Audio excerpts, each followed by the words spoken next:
whole system's on yet. Huh? I don't think the whole system's on yet.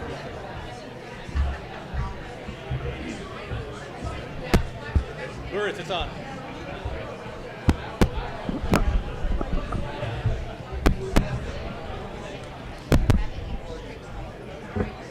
Really? All right. I'm not speaking till Article 11. Hey, folks. Good evening, folks. If we could get settled down, I'd like to get going in the next couple minutes, please.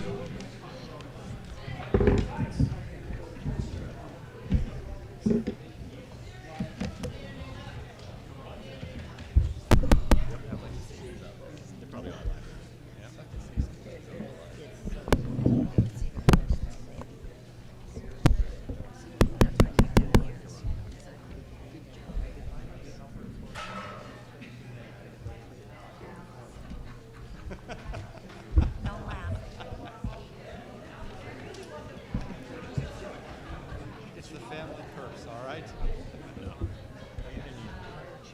Folks, we're going to get going in about a minute, so if you could sit down, that'd be great. Keep an eye on her. She's all day. She is. She is.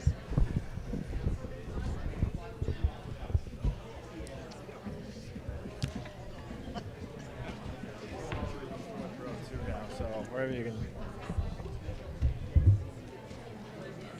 Let me get Nate to have you ejected. I can have Nate ejected.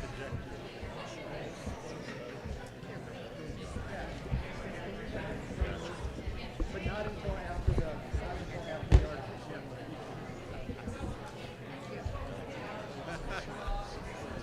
Well, now that I know what SPB stands for.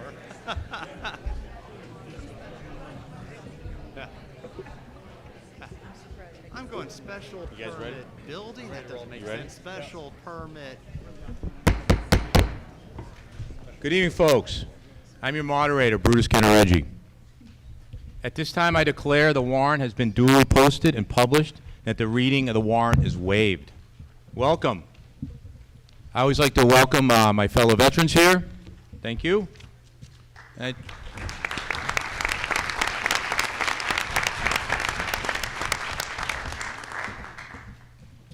And when I'm up here, especially, I think about a lot of different things, and I think it's kind of cool that we're in 250 years in the state. You know, at this time, they were thinking about secession, breaking off from the British. That'd be tough town meetings back then, thinking about it, to go to the vote. I mean, we've had some tough ones here, school overrides, but I'm sure that was very, interesting. But here we are. So first thing I'd like to do is everybody could rise for Pledge of Allegiance.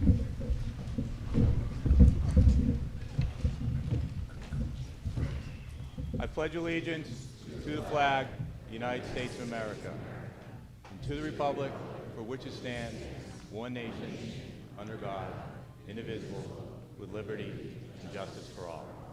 Thank you. I do have a couple announcements. The first thing I want to say, if you don't know, I'm also your tree warden. I've been doing that for like 25 years, and this year we were finally awarded Tree City USA.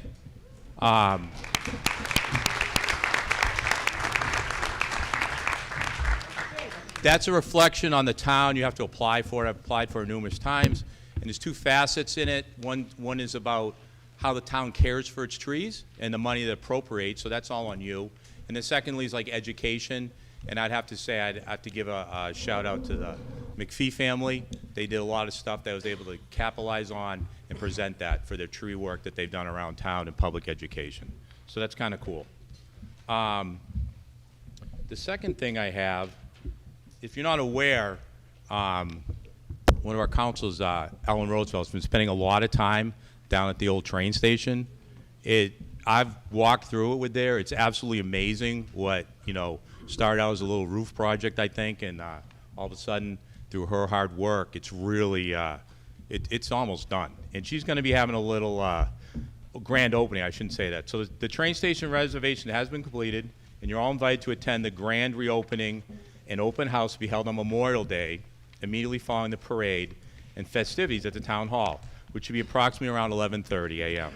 There'll be a ribbon cutting ceremony, placement of sphere on top of the turret, and tours of the building and light refreshments. So if you have a chance, go there. It's really impressive what's gone down there. It's a pretty unique, Millis is very unique to have that type of building.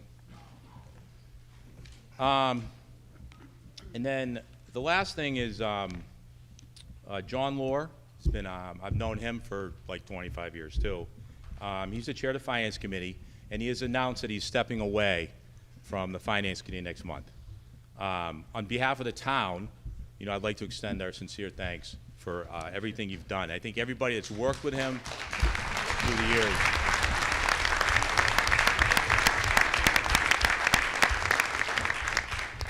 His time, expertise, and willingness just played an important role, and I think, he had the last 4 years, and like, I was saying, we've had a couple overrides that, yay and nay on both of them, and they're very tough to go through and to, get the information behind and working with the staff. So he's done an excellent job, and I'm glad he's my friend. So thank you.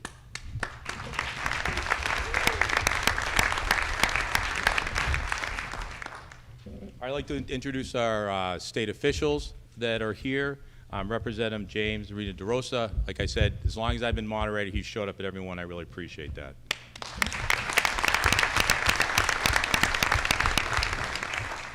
Our Select Board Chairman Aaron Underhill.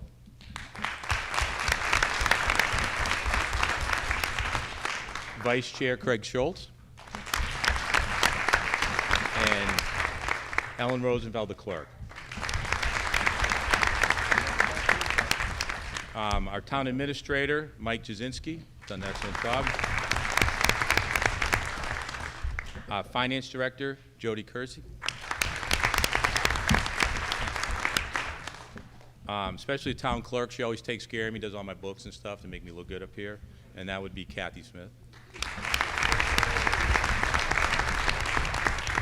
Up here for a reference, not that I need it, would be Jason Talman.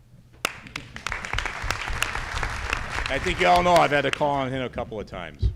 I recognize John Lohr, the chairman of the Finance Committee. I do not have a deputy town moderator tonight because Mr. Nathan Maltinsky was called away, so he can't do it. So hopefully I don't need one. But if you want to volunteer, let me know. And also Sarah Varrett and all the tellers that are here working tonight that help out, the Millis Police, the Millis Fire, and the Public Works folks that are in town.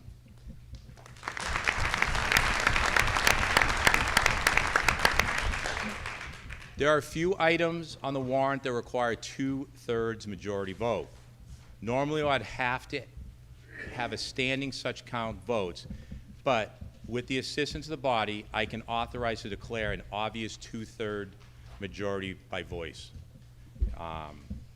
If you agree to, if you assess and allow me such authority, please say aye. Aye. All those opposed? No. Motion carries. A couple general rules for town meeting. We're governed by town meeting time and local bylaws. I will explain procedures as needed and will recognize requests for points of order. The first motion for each article will generally be given by the Finance Committee. Those who make motions will have the first opportunity to explain their motion. All comments and questions shall come through the moderator, me. Please step up to the mic and provide your name and address. Motions and motions to amend generally must be written. Provide that for clerical corrections, I will accept friendly amendments and we will help with that procedure if someone wants to write a motion. I will try to balance this discussion as well as I can.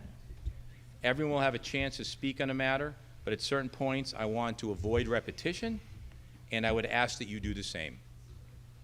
There will be a max of 3 minutes time to mic. 2 minutes second time to mic, but do not be surprised if I hurry you along a little bit. I may allow someone with new information to speak a third time, but by bylaw, I may limit that speaker to 2 times. There are some excellent topics on the warrant. I hope we have a spirited debate and that this meeting both supports and challenges the issues that we are presented. However, I expect all comments to be respectful. I want to hear the facts, your opinions, and I don't want to hear what you think is someone else's opinion. Comments should not be personal and directed at an individual. In other words, be kind to your neighbor. even if you might not agree with them on a topic at hand. We have many local officials, and between me and them, we will try to get any questions answered. When I ask for a voice vote, no shouting. If I cannot discern the result, I may ask you for a show of hands. If I still cannot discern, I will have the vote counted. I will respect a call to question or a motion to cut off debate. With that said, anyone lined up at the mic at that time will be allowed to speak, but understand if I think it's premature, I will reject that motion. Similarly, if I'm hearing a lot of the same comments, I may abbreviate the debate on my own and call for a vote.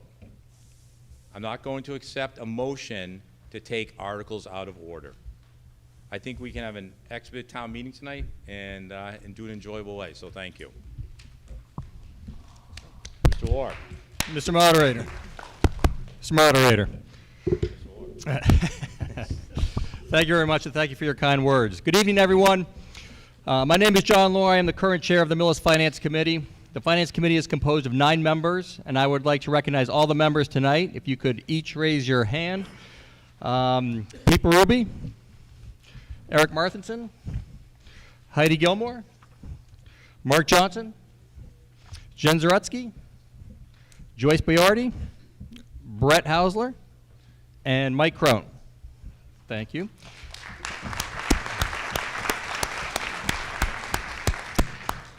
Before we get into the warrant, I want to take a quick moment and highlight the Stitch and Sew Teddy Bear program through the Millis Council on Aging. A small idea that has grown into something truly meaningful over the past 2.5 years. What began as a group of 10 people coming together to connect and improve their sewing skills has blossomed into a vibrant community of 20 dedicated members.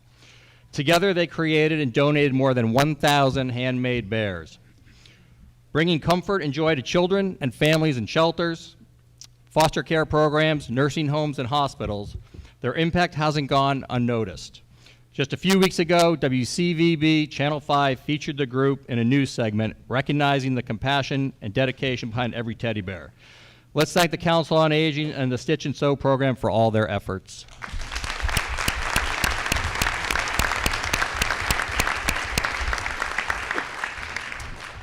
Over the last few months since January, the Finance Committee has been meeting almost every Wednesday. Throughout these meetings, we've had various departments and committee present the 24 different articles that are found in the warrant. I want to thank the Select Board, the School Committee, town administrators who have provided financial details and municipal guidance throughout the entire process this spring. We will be voting on 24 articles tonight. Our goal of the Finance Committee is to understand the needs of each department and the requests made this spring. As outlined in the warrant, we voted and made final recommendations on each article as a committee. We will present each article at tonight's town meeting and then, through the moderator, have the residents vote on each one. So with that being said, let's review the articles and start with Article 1 with Mark Johnson. Mr. Moderator, Yes, sir. I move that the town vote to transfer the sum of $70,000 from Article 3 operating budget of the May 5th, 2025 annual town meeting to the ambulance revolving fund. Second. Sorry. This was submitted by the Select Board and will require a simple majority. Second. A motion's been made. Would someone like to second it? Yes, please. Thank Second. you. Go ahead. Mr. Moderator, Yes, sir. the ambulance fund was allocated with a total of $957,673.50 from the May 5th, 2025 operating budget, of which $70,000 was overfunded.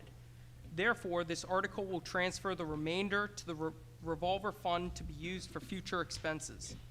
The Finance Committee unanimously recommends a yes vote of this article, 9-0. Thank you. Is there any further discussion?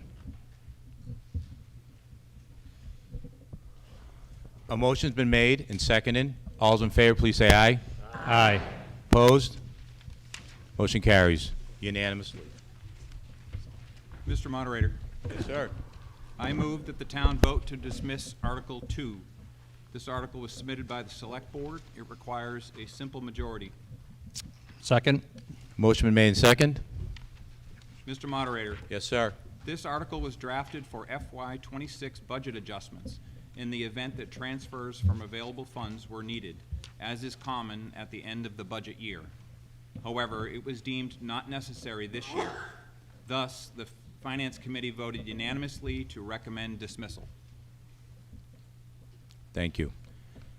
Is there any further discussion on this? All those in favor, please say aye. Aye. All those opposed? Thank you. Motion carries unanimously. Mr. Moderator, Yes, sir. for Article 3, I move that the town vote to fix the compensation of elected officers, provide for a reserve fund, and to raise and appropriate, including appropriations from taxation and by transfer from available funds, all as specified below, the sum of $48,200,053 to defray charges and expenses to the town, including debt and interest and a reserve fund for the general fund for the fiscal year beginning July 1st, 2026, as outlined in Table 2 of the Finance Committee report, with the following revenue sources. Taxation, ambulance fund, $46,271,421. Ambulance fund, $851,854. Special reserves fund, $119,060.09. Bond premium release, $69,644. Marijuana impact fees, $104,083.91. And to authorize the following transfers. Sewer fund indirect cost to general fund, $272,927. Water fund indirect cost to general fund, $333,577. Stormwater fund indirect cost to general fund, $178,016. This was submitted by the Select Board, and it requires a simple majority vote. Thank you. Second. Mr. Moderator, Mr. Lohr. for Article 3, if approved, this article appropriates funding necessary to operate the town of Millis for fiscal year 2027. The town's fiscal year runs from July 1st through the June 30th. These are the town revenues and transfers that are calculated for each fiscal year for the town of Millis. The fiscal year 27 budget is a 3.5% increase from the current fiscal year of 2026. Typically, the town budget historically has increased around 4% each year. In a time when school expenditures are increasing, cost of employee benefits are increasing, and fighting general inflation, I'm pleased to present in the warrant $48,200,583 balanced budget for fiscal year 2027. A few items to note. First, over the last 5+ years, about 5 to 8 budget cycles, Millis has received funding from the Host Community Agreement, HCA funds. These funds have been used for things such as social work services, extended library hours, and the school resource officer, just to name a few. After fiscal year 27, the HCA funding will be exhausted. Services that were once covered under the HCA funds will have to be absorbed into the town's future fiscal year operating budget. Within balancing the budget, some above-level service requests were included. For example, for the police department, there will be a police lieutenant promotion and 1 full-time officer being added. Council on Aging will also receive above-level funds. Specifically, this would allow drivers to drive more hours, more wages, helping members get to their medical appointments and other things. As the town changes over the years, the town's budget is adapting to those changes as best possible. The financial landscape will continue to change over the years, but for now and for the fiscal year 2027, the town has a balanced budget. Millis Finance Committee recommends a yes vote for this article. Millis Finance Committee voted 9-0 for this article. Thank you. Is there any discussion or questions from the audience? Being none, all those in favor, please say aye. Aye. Opposed? Thank you. Unanimous. Mr. Moderator, Yes, sir. I move that the town vote to raise and appropriate from sewer department receipts the following sums to operate the sewer enterprise fund beginning July 1st, 2026, including a reserve fund or take any other action in relation thereto. Salary and wages, $338,983. Expenses, $1,506,337, for a total of $1,845,320. This article was submitted by the Select Board. It requires a simple majority. Seconded. Motion is made and second for discussion. Mr. Moderator, Yes, sir. this article, if approved by voters, appropriates funding for operations, maintenance, repairs, and other costs associated with the town's sewer infrastructure, including discharge fees to the Charles River Pollution Prevention District. Revenue for the enterprise is derived from user fees collected from sewer bills. The FY27 proposed budget amount of $1,845,320, which is an increase of 8.3% over the $1,702,502 FY26 voter-approved budget. Cost growth is primarily driven by increases to discharge fees assessed by the Charles River Pollution Prevention District. It should be noted that the effect on each of the utility rates due to increases or decreases in the FY27 annual budget will not be known until the Select Board, which is the rate-setting authority for Millis, reviews the entire budget, including projected expenses, debt service, revenue, and retained earnings. It is reasonable to anticipate that the increase in sewer discharge costs could result in a nominal increase in billed sewer rates. The Finance Committee voted unanimously to recommend a yes vote for this article. Thank you. Is there any further discussion from the audience? Being none, all those in favor, please say aye. Aye. Opposed? Mr. Moderator, Yes, sir. I vote that the town vote to raise and appropriate from Water Department receipts the following sums to operate the Water Enterprise Fund beginning July 1st, 2026, including a reserve fund, or take any action in relation thereto. Salaries and wages, $396,496. Expenses, $1,922,361, for a total of $2,318,857. This article was submitted by the Select Board. It requires a simple majority to pass. Any further discussion? Mr. Moderator, Yes, sir. this article, if approved by voters, funds operations, maintenance, repairs, and other costs associated with the town's water infrastructure. Revenue for the enterprise is derived from user fees collected from water bills. The FY27 proposed budget amount is $2,318,857, which is a decrease of approximately 15% from the FY26 voter-approved budget. The proposed budget reflects a decrease from the FY26 amount because it does not include some infrastructure repairs that were previously programmed. The Finance Committee voted unanimously to recommend a yes vote for approval of this article. To clarify, we're asking for less money than last year?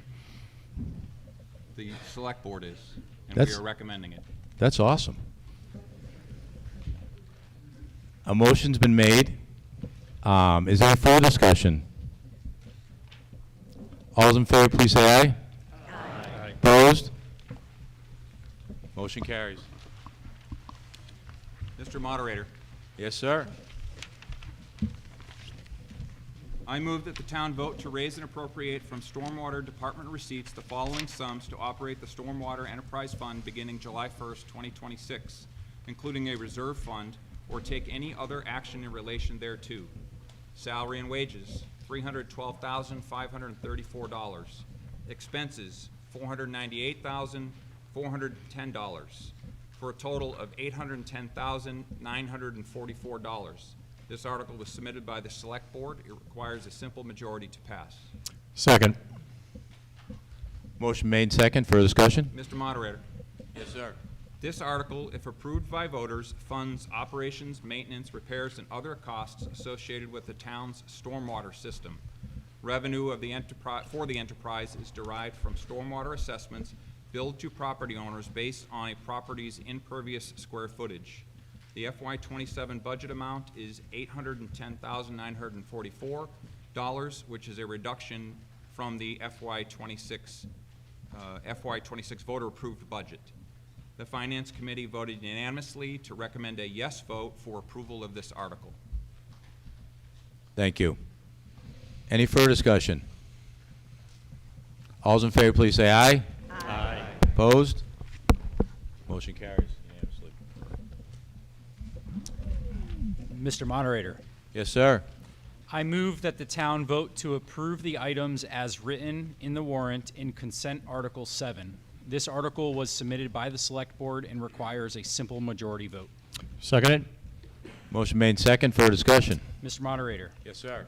these articles each require an annual vote at town meeting. Standard practice is that these articles are combined into one consent agenda to reduce the amount of time spent on each individually. The Finance Committee recommends a yes vote for this article 9-0. Thank you. Any further discussion from the audience? All's in favor, please say aye. Aye. Opposed?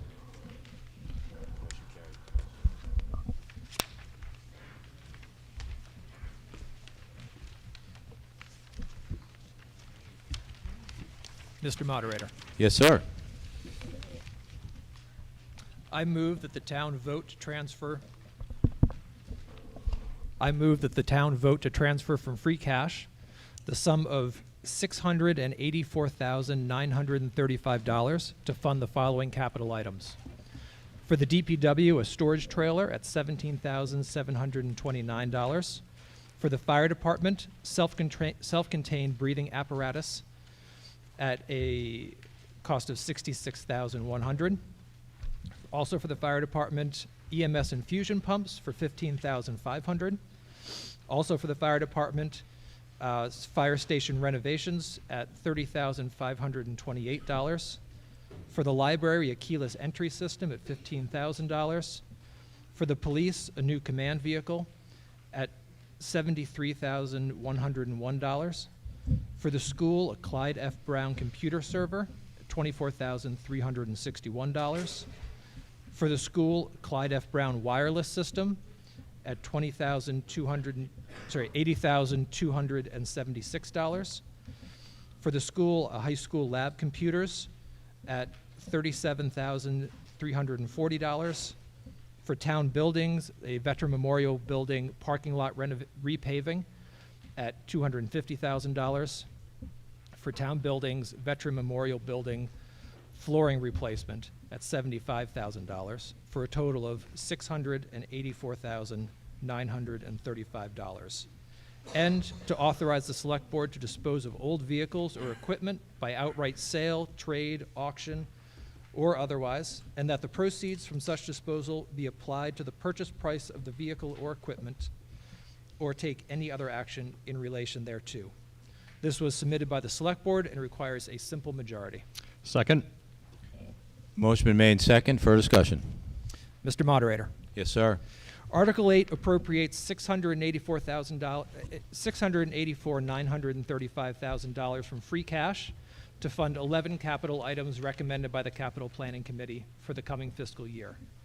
These are equipment and building items the town has been planning for, and each was ranked through the Capital Planning Committee's priority process before being placed on the warrant by the Select Board. The largest items are $325,000 in Veterans Memorial Building work, $250,000 to repave the parking lot, and $75,000 to replace flooring.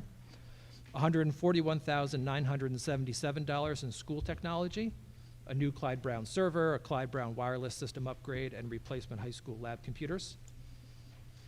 $112,128 for the fire department, self-contained breathing apparatus, EMS infusion pumps, and fire station renovation work, and $73,100 for a replacement police command vehicle.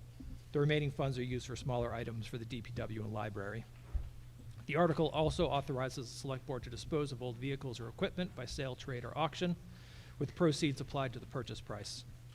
All items meet the Capital Planning Committee's test for capital, non-recurring and with a useful life of multiple years, and fit comfortably within available free cash. The Finance Committee voted unanimously to recommend a yes vote on Article 8. Thank you. Is there any further discussion from the audience? All those in favor, please say aye. Aye. Opposed? Motion carries unanimously. Mr. Moderator, Yes, sir. I move that the town vote to appropriate the sum of $1,186,286,633 to fund a water meter replacement program and all costs incidental and related thereto. And to meet this appropriation, the treasurer, with the approval of the select board, is authorized to borrow such sum under the provisions of MGL Chapter 44 or any other enabling authority, and issue bonds and notes of the town therefore. This was submitted by the select board and requires a 2/3 majority. Second. Motion made second for discussion. Mr. Moderator, Yes, sir. Article 9 authorizes the treasurer, with the approval of the select board, to borrow $1,286,633 to fund a town-wide meter replacement program. This is the largest item in this year's capital plan and was ranked a highest priority by the Capital Planning Committee. Many of our existing meters are at or past the end of their service life, and over 1/3 are failing to deliver their readings. This leads to reliance on manual in-home readings, usage estimates, and inaccurate water bills. The replacement program puts in place a modern fixed network system, 3 antennas located around town that read every meter automatically multiple times a day. The benefits are practical: more accurate bills, faster leak detection, lower meter readings and maintenance costs, and better water loss data for the DPW. 2 important points on cost. First, this is a water enterprise project. The debt service will be paid through water rates and water enterprise revenue, not through the property tax levy. It is estimated that the water and sewer bill for a typical resident will increase by $4 per month by fiscal year 2029. Second, because this is a borrowing authorization, Article 9 requires a 2/3 vote. The DPW expects installation by a separate contractor to take roughly 1 to 1.5 years. Replacement of the water meter will be mandatory for any houses that require a new meter. The Finance Committee voted unanimously to recommend a yes vote on Article 9. Thank you. Any further discussion? Sir, you need to come to the mic. Tell me your name and where you live.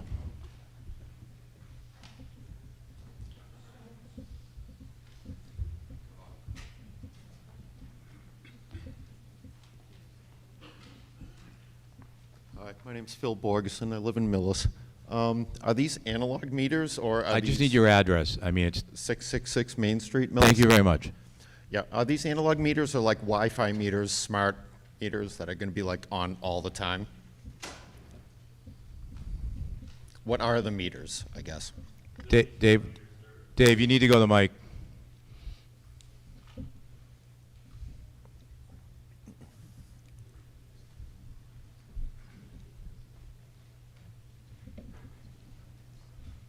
Hi, David Ramachi, DPW Director. They're going to be Wi-Fi meters. They will be able to be read instantly as soon as the office decides that if there's a problem, or if you call the office, they'll be able to read them instantly. But it's an on all the time meter? Yes. Okay, thank you. Yeah. Thank you. Any further discussion? All those in favor, please say aye. Aye. Opposed?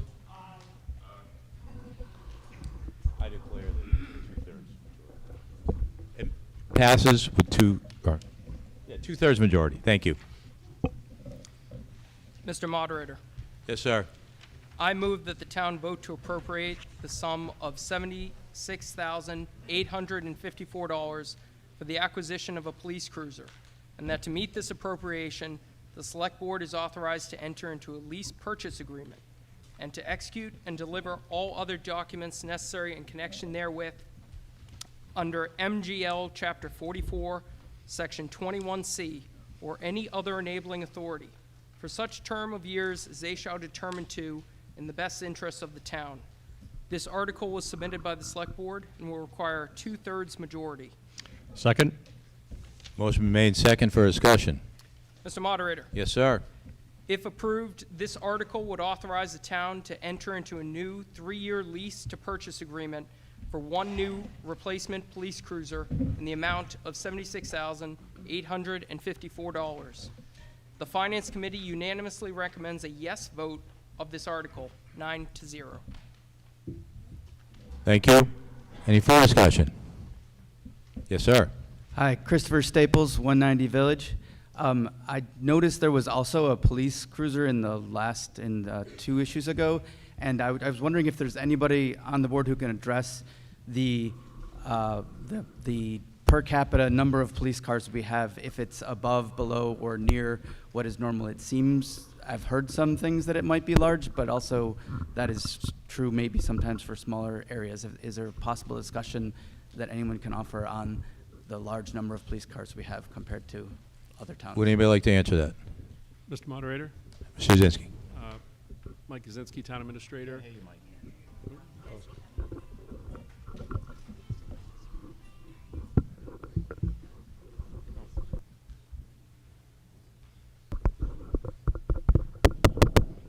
Hello? Hello.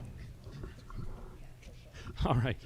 Mr. Moderator, this item is actually for the new police vehicle for the police chief. In the budget that was just approved by town meeting a few minutes ago. Part of what changes in the police department beyond being able to add an additional police officer, we are elevating a police sergeant to the rank of lieutenant. The police chief's current vehicle will be going to the police lieutenant, and the chief will be getting this new vehicle. So these are command vehicles, which are different than the frontline patrol vehicles. And it's my understanding, based on a review of our fleet schedule, that our police vehicles are in line with the size of our department. And that's also the reason why this is separate than the than from this funding was already approved for this police cruiser earlier as part of the budget. This is merely an authorization for borrowing as part of a lease. So again, we do believe that the fleet is the proper size for the size of the department. Thank you. Any further discussion? All's in favor, please say aye. Aye. Opposed? Motion passes by 2/3. Mr. Moderator, Yes, sir. I move that the town vote to transfer from free cash the sum of $1,070,000 to the Tri-County Regional Vocational Technical School debt account. This article was submitted by the Select Board and requires a simple majority vote. Second. Motion made second for discussion. Mr. Moderator, Yes, sir.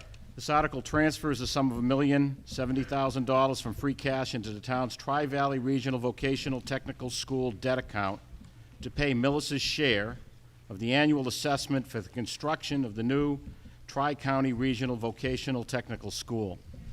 This amount is estimated to cover the assessment for 2 to 3 years.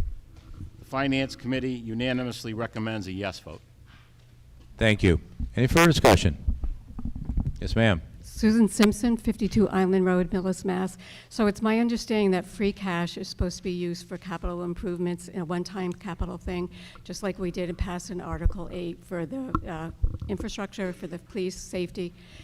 We're spending $700,000 on Article 8. Now we're going to spend $1 million for Tri-County, which is a reoccurring bill. It's not a one-time capital improvement. Free cash is meant to be there for those things, not for paying bills. We have a 30-year commitment to Tri-County, and just taking 3 years out right now is only just kicking the can down the road. This should be a budget item. I don't understand how this could just be part of free cash. So I'm opposed to that. I hope other people will have some discussion around that and see that this is not to be used, free cash is not to be used for a reoccurring bill. And I'd like to know what's going to happen in 2029.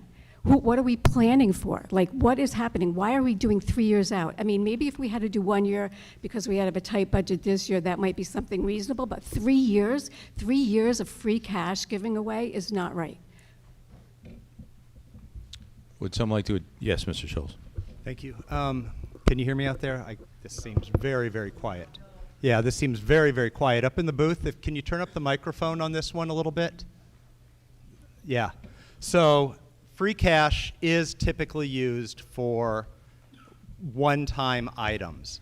However, we had $3.5 million of free cash come in last year. That's $3.5 million. We didn't have $3.5 million of one-time expenses to spend on. So what we did was we banked it. We banked it away for Tri-County because I don't want to do an override right now. I don't think anybody in this room wants an override. And I didn't want to slash programs. So we had two choices: ask for an override and hope it passes, or slash programs. There was a third option, which was to bank our windfall from the state to the tune of $1 million, or windfall, not from the state. The state doesn't give us anything, no offense. But our windfall, and take that money and put it into a fund that funds 27, 28, and 29. By FY30, we do have to come up with a solution. But we went in with Glen Ellen, no idea what we're going to do. They built Glen Ellen. It solved our problems for many, many years.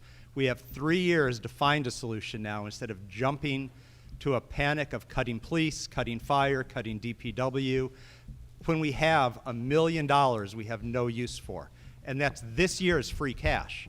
Every year we get free cash. As free cash comes in, we can spend it, bank it, save it. We believe this is the most prudent thing instead of trying to hit the citizens with a tax increase or dramatically cut department budgets for no reason. So my other question Excuse is... me? Yeah, oh, Susan Simpson, 52 Island Road. That $1 million, that, or the $1.5 million came in, was that part of the, just any tied to anything, like the fast food or no? Okay, so we are looking at a lot that's going to be coming up in the near future. We're looking for housing for seniors, for example. So you're saying we don't need that money, but it's a budget item. I don't understand. So yeah, we're lucky we have the 1.5 million extra money, but I don't think, we don't know what's going to come up in the next few years. Why can't we use some of that money to, we're talking about looking for alternatives instead of using Cassidy and Brown property. Why don't we save that if we have to remit some property downtown? It just, 3 years out, just because we're lucky that we got the 1.5 million, why don't we save the 1.5 million? Use 1 year of Tri-County and then hold on to it for the future. That's my thing. I just don't understand a reoccurring budget like that, and now we're saying, I'm not saying to cut and do taxes, but I think we can have a better budget without spending $1 million on Tri-County for 3 years. Mr. Moderator? Thank you. Ms. Schultz? It's not spending $1 million for 3 years. It's funding 3 years worth of the budget. And quite honestly, we could revisit Article 3, cut $375,000 out of the budget, and we'd be fine. You tell me where we're cutting. I don't think that's a prudent answer. I would never suggest borrowing money or cutting budgets when I've got $1 million sitting there that's available to bank and use. This is not paying for tuition. This is not paying for anything except construction. Free cash being used for construction is absolutely legitimate. I mean, that's what we'd be doing if we were buying property or remediating our property. It's the same difference. We're going to take this $1 million, set it aside, spend it for 3 years, and continue to look for a long-term solution. Thank you. Any further discussion? All those in favor, please say aye. Aye. All those opposed? No. Motion passes.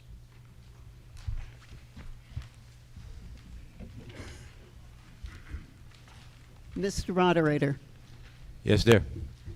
I move that the town vote to appropriate the sum of $200,000 from the FY 2027 Community Preservation Community Housing Reserve Fund to support the 1178 Main Street Affordable Housing Proposal submitted by Metro West Collaborative Development, Inc., subject to the following conditions.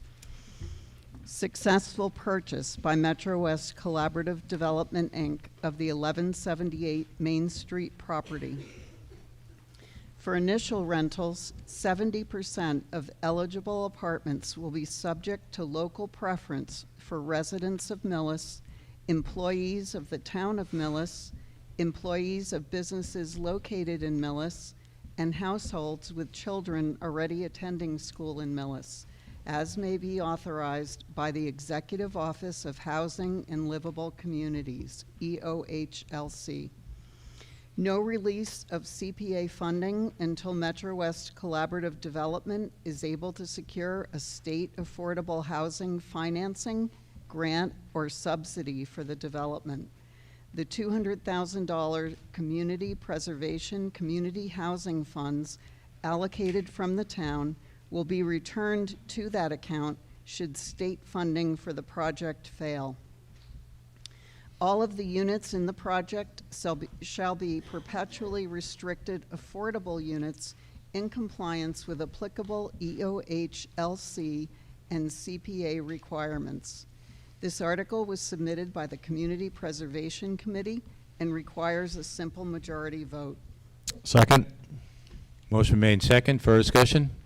Mr. Moderator, Yes, ma'am. first, some background. The Massachusetts Community Preservation Act, or CPA, was signed into law by the Commonwealth in 2000 and adopted by Millis in 2006.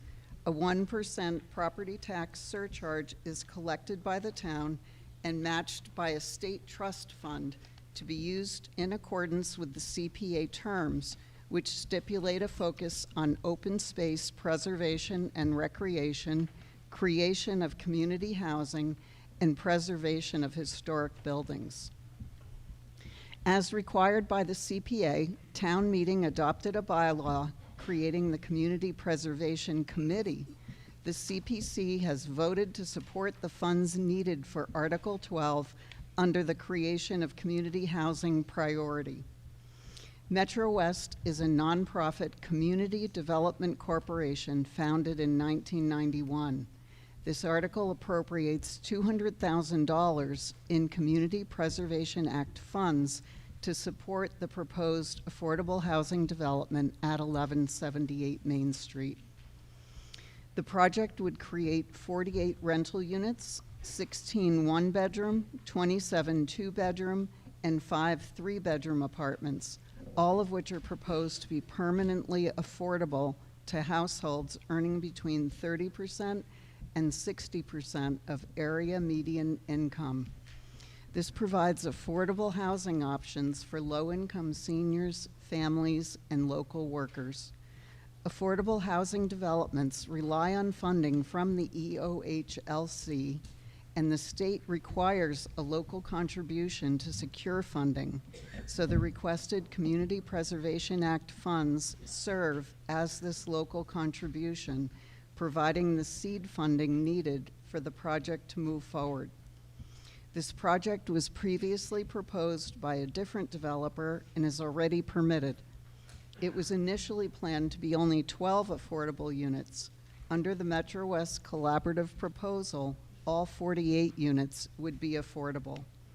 The Millis Finance Committee recommends a yes vote for this article, and the Millis Finance Committee voted 9-0 for this article. Thank you. Any further discussion?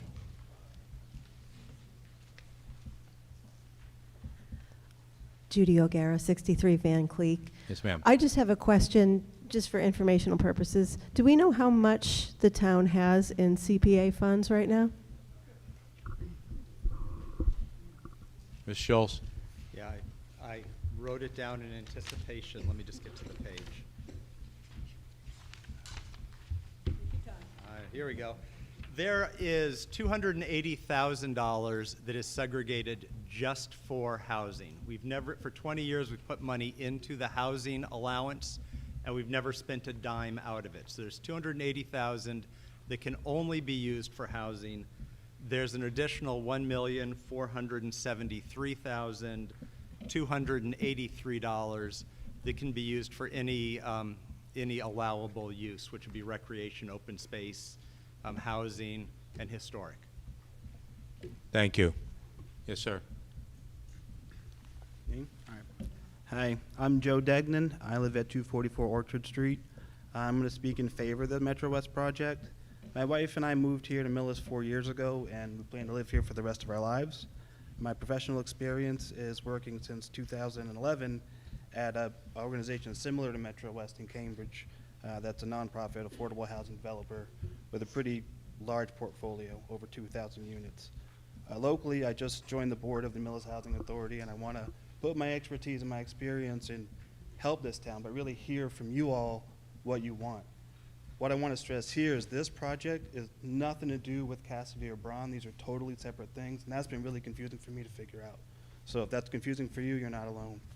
This is a separate thing on a separate site. I've been to Cassidy, I agree. It might not be the best. Haven't seen Braun yet, but I've been to this site, and I think it's ideal for a project of this scope. There's 1 bedrooms, it's 48 apartments. It's over 8.5 acres. There's not a lot of abutters. There's not a huge traffic concern because they're going to go right onto 109. There won't be any neighborhood traffic in here. And these CPA funds that we have, as Craig just said, are really kind of restricted to these specific types of projects. And $200,000 would go a long way to get this going. So I'm here. I want to meet you guys. I want to help this town go forward and be what it wants to be. So if you have any questions about this or any projects like Cassidy or Braun, reach out. I'd love to talk to you. But I'm going to vote yes on this. Thank you. I just want, is this thing working? Ms. Rosenfeld. Mr. Dagan, I met him the other day, and he's well-intentioned. But he may have confused you even more.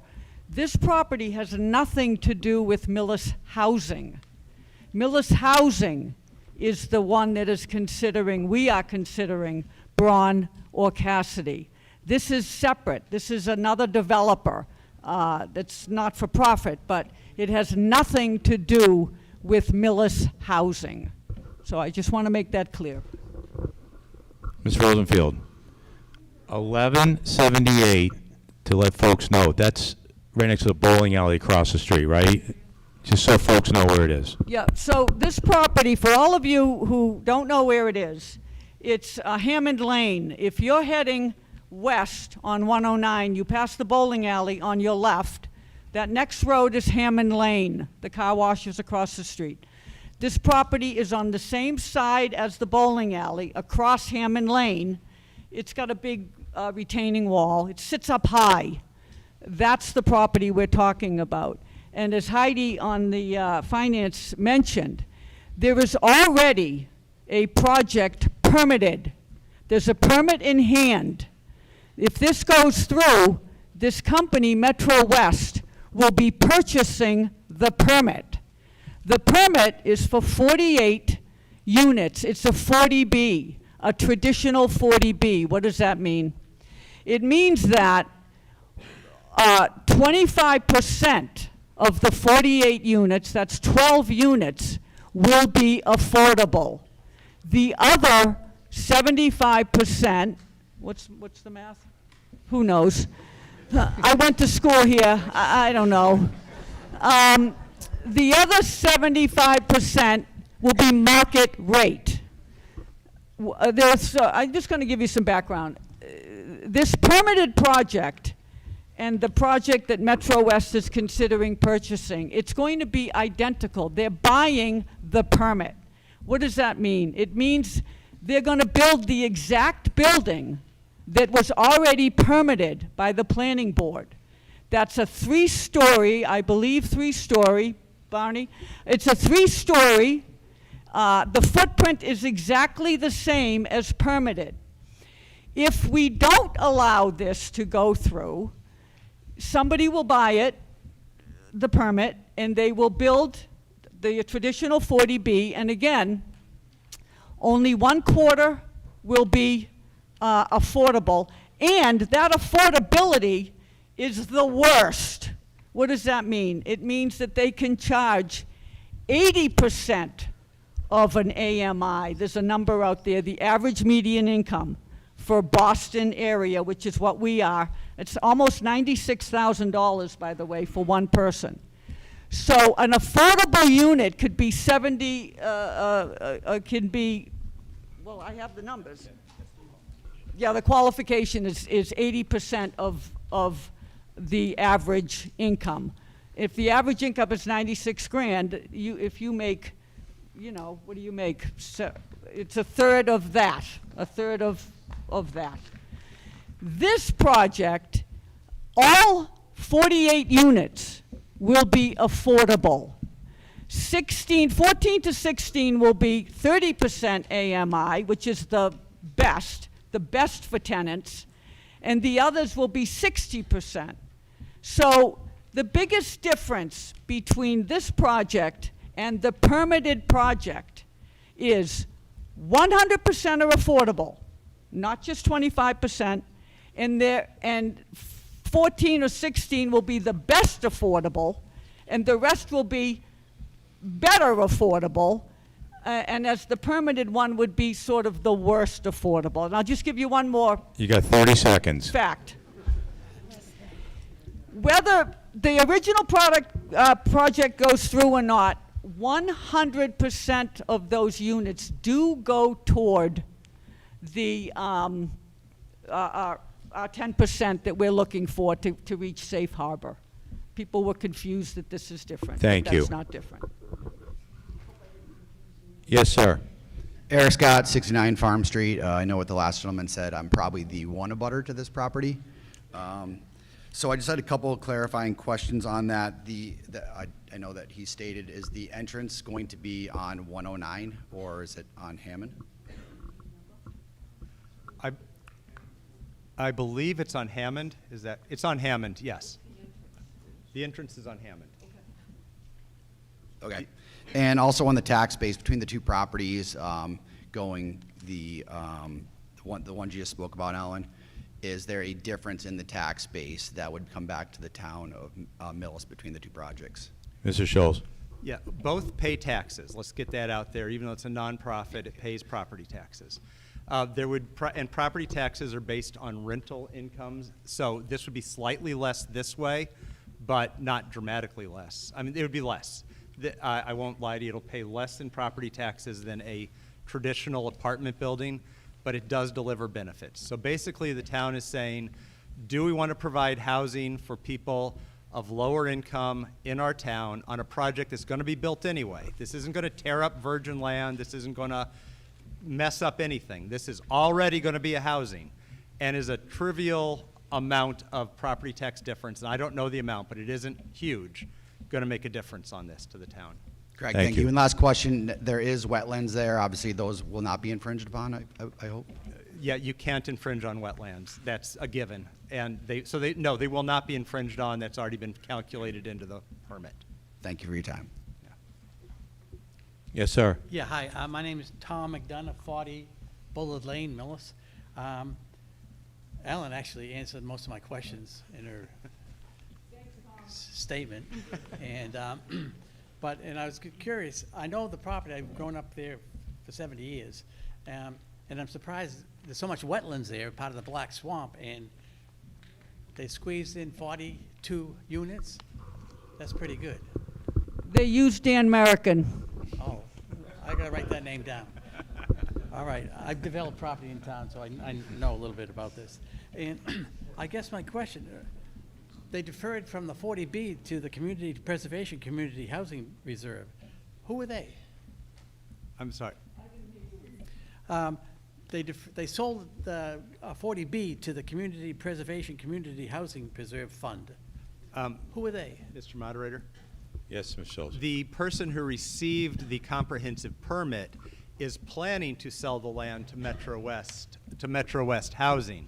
Yeah. They haven't made that sale yet. It's pending all funding and everything else. Like when you take out a house, when you buy a house, you have to go through the due diligence.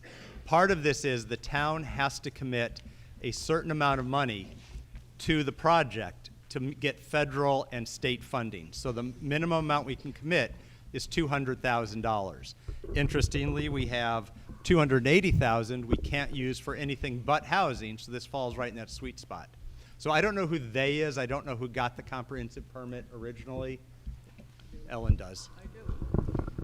It was Mark Howe. You know Mark. Yeah, okay.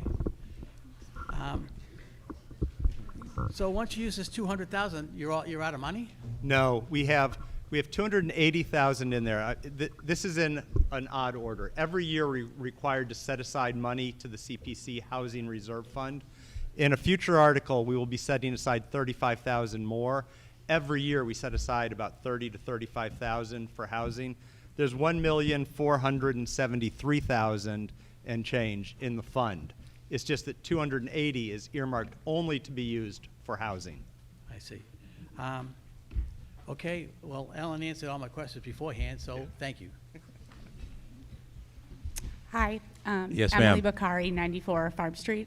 Sorry, I'm probably going to stumble. It's my first time talking at town meeting. I attended the info session at the library on this with Metro West Collaborative and some of you, and learned a little bit more about that safe harbor that we need to be in. What was explained then is that, now you can correct me if I'm wrong on this, but this is what we were told at that info session, that we are not making that threshold. Most of the towns around us are not making that threshold also. Okay, well, what is the reprimand for that? What does the state do? Mr. Just Schultz? curious. Mr. Moderator, thank you. There is no reprimand, but once it's a benefit. Once you reach safe harbor, you can say no to a 40B. Until you reach safe harbor, you cannot say no. That doesn't mean that we're going to say no to them, but it really gives you a strong leverage point to make them do what they want to do if they want to build the project. So when we reach safe harbor, and we're at 5.7%, and we have to be at 10%. So we're a ways away from safe harbor. Other towns around us have reached that.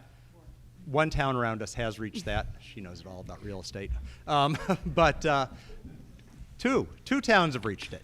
I'm getting contradictory numbers from the crowd. Franklin's reached it also. So anyway, Yes, Franklin. we're not there. Once we get there, we can start telling 40Bs, thank you very much, but we have some suggestions. They don't get to come to us and say, hey, we're building this. So it makes it much, much, much more collaborative. Okay, just in response to that, it seems like if most of the towns are not making that threshold, has anyone ever challenged that threshold? Is there anyone kind of advocating been around and since- saying, hey, the infrastructure of our town can't necessarily handle that? Like, is anyone Yeah, I can answer pushing that. back on I can that? answer that. Yeah. Medfield tried, and they were shot down. It's So they very, just very do what the difficult to state do. says and that's it? No. They tried a 40B over the intersection, and they said no. The state did. Okay, I just want to also comment on the neighborhood. This will absolutely impact the neighborhood. Farm Street's deadly. It's incredibly dangerous. I have an extremely long driveway, and I will not let my kids play outside alone. It's very frightening. People fly. This will be very bad for that area. I understand something will be built either way, but is there the possibility, if it was something else, that it would be mixed use? Because I have seen that it is zoned for mixed use. Could it be mixed use if it was something else? And could that then generate tax dollars for the town? I know that's a huge concern for everybody is taxes, so. It's been permitted. You can't take away a permit. So that won't change? No. Okay, so that was just purchased and there was no like discussion on that? That was just a private purchase? Right. Okay, all right. So, and was there a traffic feasibility study done? And who conducted that? I'm sure there was. I don't know if you attended. As an abutter, you would have been invited to attend all of the planning board meetings. I don't 0.4 miles from it, I don't know. maybe. I mean zoning. Correction, the planning board does not oversee 40Bs. zoning, It's the sorry. zoning board of appeals. Huh? So I don't, that's where you would have input. But since the permit's been granted, there's no way to undo that. Yeah, I guess the traffic feasibility, though, you said that might. I'm have been sure it's a done? piece of, it's all public record. I'm sure you could go in and get copies of all of the plans and anything you want. But I'm sure a traffic study, do you have any Thank you. recollection? Anything more? Nope, that's it. Yes, Kaz. Yes, sir. Kaz Go ahead. Pierkowski, 78 Corn Street. So there's a couple of things that stand out for me in this particular article. We talked about an initial 70% for our town residents and folks that work in town and stuff like that. So that initial is probably just the first rental cycle, is that correct? Yes. Yes. That is so correct, yeah. anything after that first rental cycle, we're a free-for-all. So it no longer becomes something for the Millis residents. Tom McDonough just spoke, on this as well. He's a developer in town.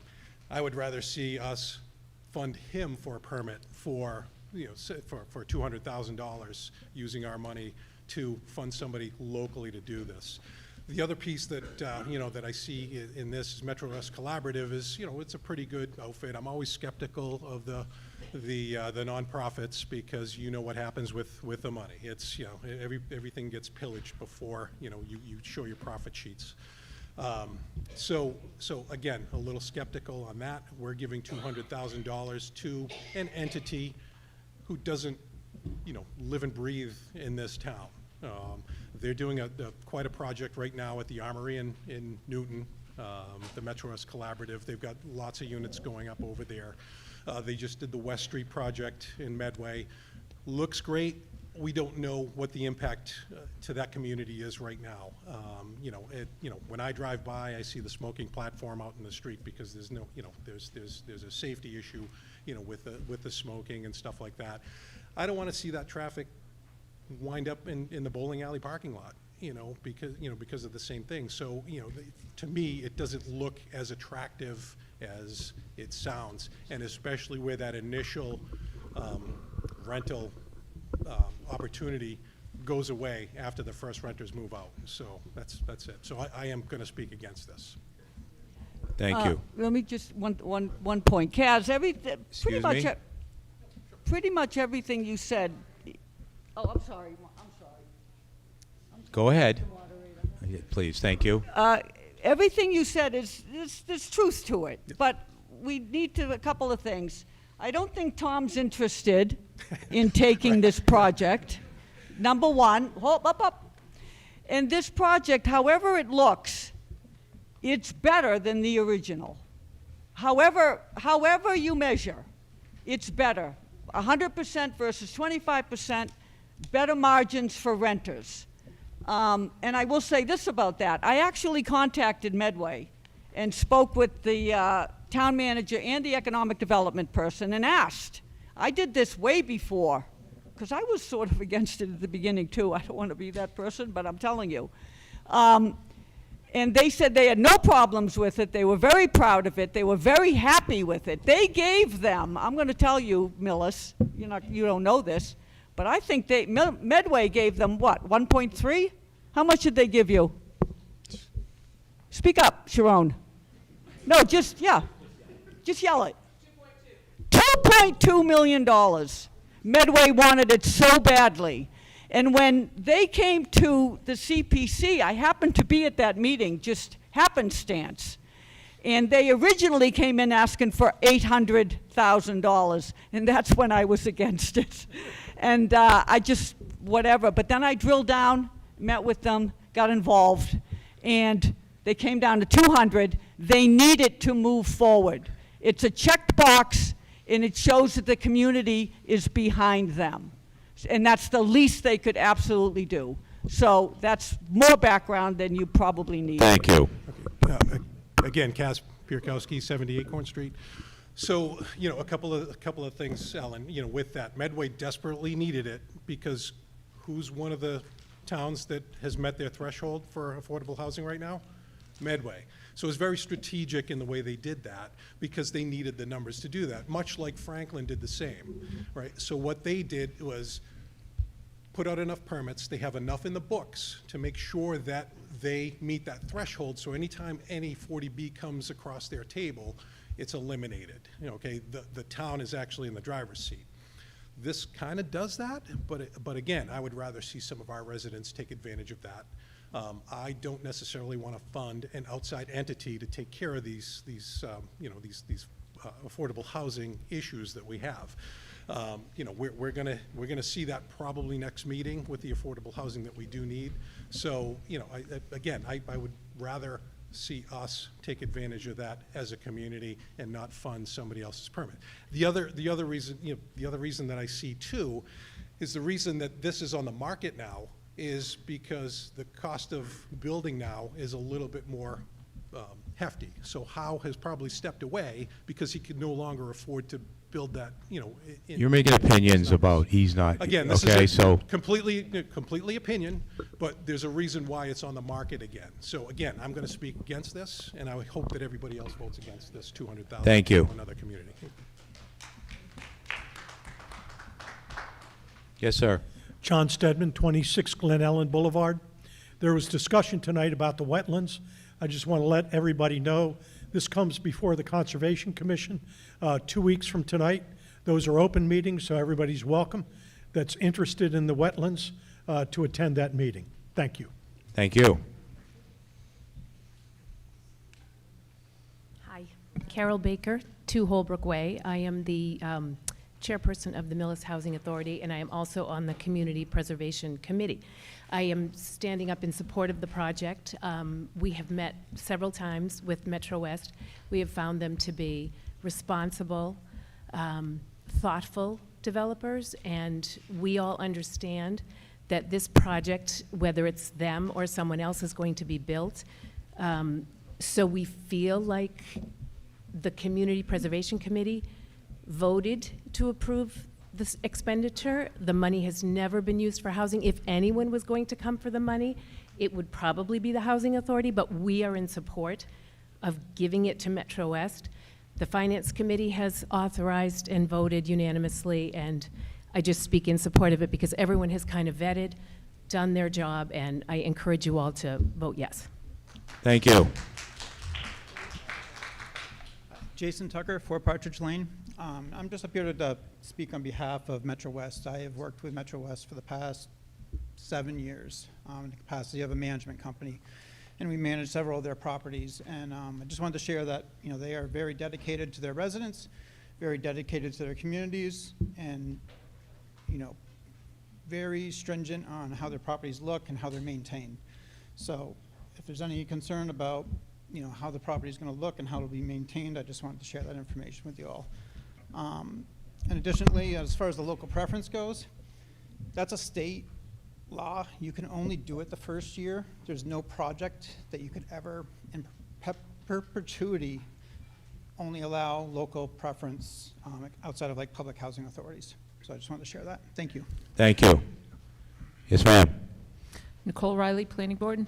I'm not speaking for or against. I just wanted to clarify for a couple of speakers. This is private property, and they did go through the process to obtain the 40B permit. It has been approved by the town, and as long as the permit is in place, which generally lasts for 2 years, when the property is sold, it's sold with the permit. So if this $200,000 vote this evening doesn't go through, then this current buyer will walk away. It does not mean that the project will not be built, as long as the current property owner finds another buyer. They can and will sell the property, and they will sell it with the permit, because that's tens of thousands of dollars of expenses that have already been paid for, and they will be buying those permits along with the property. The buildings are set forth. Much of this has already gone through. So saying we'd like something that looks different, this is already in place, so it's not really a matter of whether this project would go through, it's whether it goes through with this owner. Thank you. Building permit has not been applied for yet, because they're still doing all of the special Excuse me, sir. Mr. Moderator. Sir, if you're going to speak, you need to get up. Okay? Mr. Moderator. Move the question. Someone waiting to speak. Excuse me. Chip Fagan, 38 Timberline Road. I was just asking if the 40B permit, does it expire? It can. It can? Building permit, but it can. Right. 20 years. 20 years? Yep. Thank you. As long as I'm up, may I add something else? Quickly. We have 280,000 $200,000 in the fund that's dedicated to building. We're going to be back here in the fall talking about supporting the Millis Housing Authority.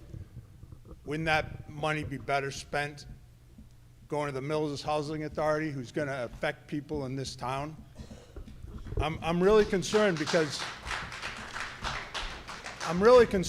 I hear what's going on over in Medway. And Medway, you know, got to their numbers so they don't have to entertain any more 40B permits. But they also have a lot more police calls than they had before. They're having some problems in the schools with their ESL program. And I'm just telling you. Stop it. I'm telling you what I heard from people in Medway. So I would rather spend this $200,000 for the Millis Housing Authority to help us than. Thank you. Yeah. I just want to make one point to it. There's two ways the Mr. town Schultz. can. I'm sorry, may I, Mr. Moderator? She is waiting to speak. Oh, go ahead. Hi, I'd just like to confirm, just because I am familiar, Jackie Smith, 18 Himmelfarb. So this $200,000 that can't be spent on anything else that we're talking about awarding tonight, would there be any additional funds for this project required after we say yes or no? Go ahead, Mr. Schultz. Questions tied perfectly, so it's one answer for both. This is only $200,000 from the town. They still have to get state and federal grants to pay for the majority of it, but our $200,000 is our $200,000. That's it, not another dime. Second piece is there's two ways we can support a project to show the town's commitment. We can deed land, which is what we're talking about with Millis affordable housing, or we can commit money. And you heard our neighboring town committed $2 million plus to it. We're doing 2.2 million. Ellen's whispering in my ear. 2.2 million, but we're doing 10% of that. That's the minimum commitment we can make, it seems. And that gets them in line for federal and state funding, which will be the bulk of their cost funding, I believe. And then, so really there's two ways we can fund it. So the first question was, can we give the money to Millis Housing? They don't need money, they need land. These folks have land, and they need money. So it kind of is both. Mr. Schultz, if they do not get their funding at the state and federal level, do we get our money back? Our money is the last dollar in. If they can't fund this, we've committed to it, but we haven't given them a check until they have a building permit and funding and everything else in hand. And by then, the fund will have more than 208. It's putting $35,000 away every year, and this is probably a 4 or 5 year out kind of thing. So there'll be more money in the fund at that point. Thank you. Yes, sir. Mr. Moderator, Scott Fusey, 411 Union. Metro West, I went to the library. They presented well. I'm just going to close by saying the town needs affordable housing. It's getting inexpensive to live in. Thank you. Thank you. Mr. Moderator. Yes, sir. David Baker, 2 Holbrook Way, and an original member of the Community Preservation Act Committee. Since 2006, we have accepted applications for recreational space, historic preservation, and we've never had an application for housing. We did some work at Daniel Street, but that was historical preservation, not housing. This recommendation by the CPA to town meeting to give the $200,000 is conditioned that if they don't get their state funding, that we get the money back and it goes back into the housing fund. To Tom's question, CPA has 3 broad buckets that we do: open space, historical preservation, and housing. That's where this money's coming from. Finally, we were troubled by the only initial rental being 70% Millis residents, and we asked, could it be permanent? And state law does not allow that, but we did ask, and we were told that this developer, if they buy the permit and close on the land, it will be permanently deeded with the land as affordable housing. One of our worries was, you know, a 40B developer could flip it, and it wouldn't always stay affordable. So the full Community Preservation Act Committee recommended this to town meeting, and town meeting now gets to vote on it. Thank you. Thank you. Yes, ma'am. Mary Ellen Despinoza, Ticonderoga Lane in Millis. I just want to clarify that there's not competition here between, I'm on the Millis Housing Authority. The Millis Housing Authority is not going to lose anything by Metro West getting this money from the CPC. So it's not either or save it for us. We're hoping to get land, we're hoping to get money, and I'm hoping for the town more affordable housing. Yes, thank you. I'm going to go ahead and move the question. Say one more thing. All those in favor, please say aye. Aye. All those opposed? No. It's a simple majority, so I'm going to ask one more time. All those in favor, please say aye. Aye. All those opposed? No. I'm going to ask for a standing vote. I just got to make sure my clerks are ready.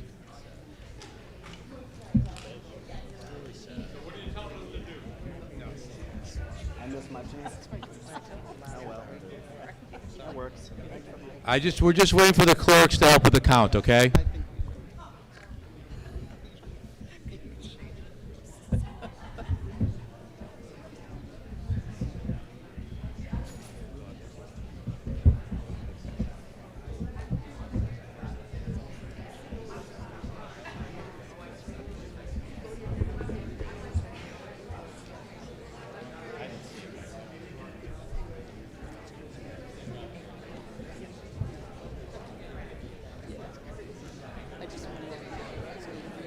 Kathy, are you ready?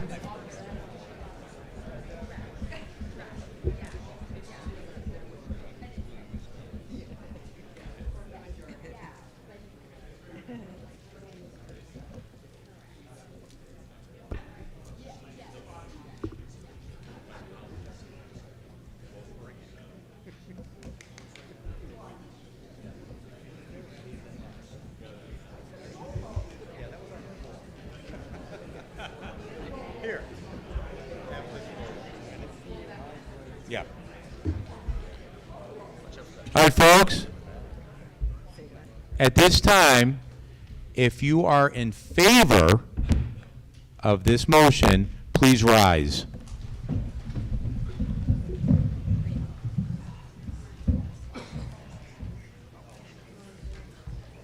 For the record, I am standing.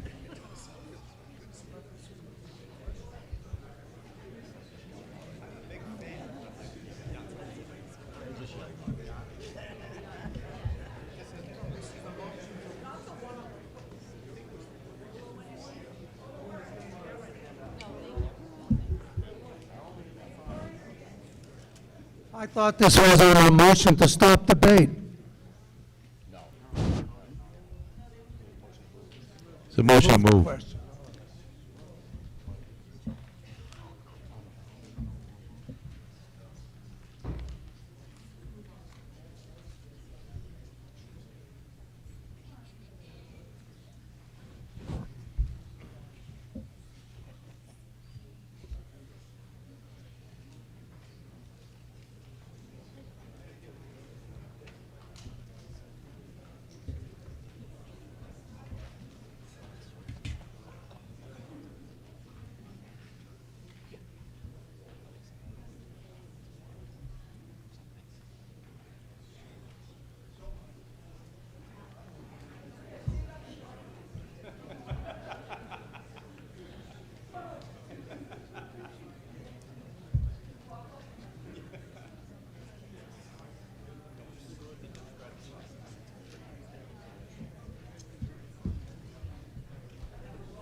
far and she'll add it up.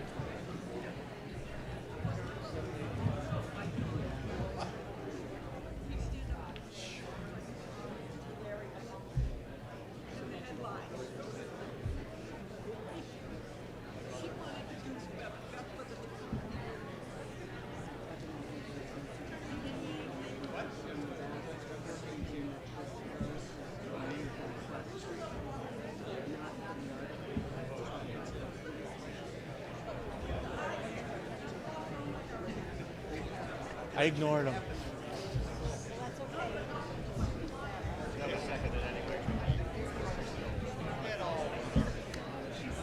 All right, please be seated.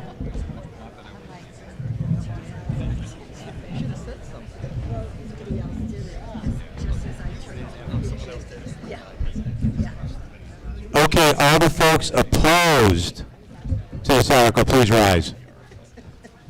I don't think you need a count. You don't need a count.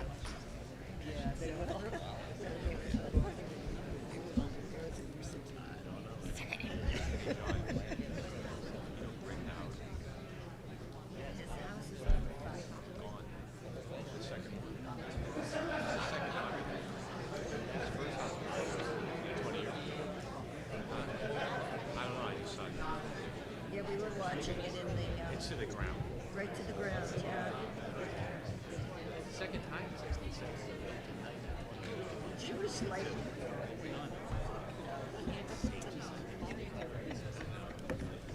I can say that. I did say that.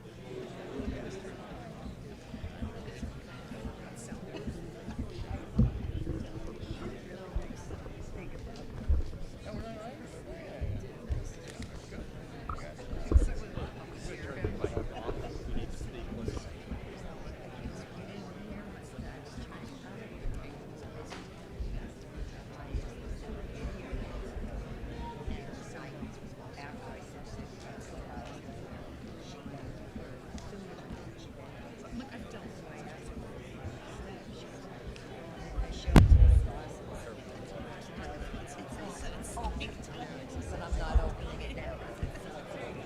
Unless I will. I showed some process on when it's not working. That's good though. It's a good story. It's a good story. You gotta broadcast. It really is. It's good. I'll tell you. That's good.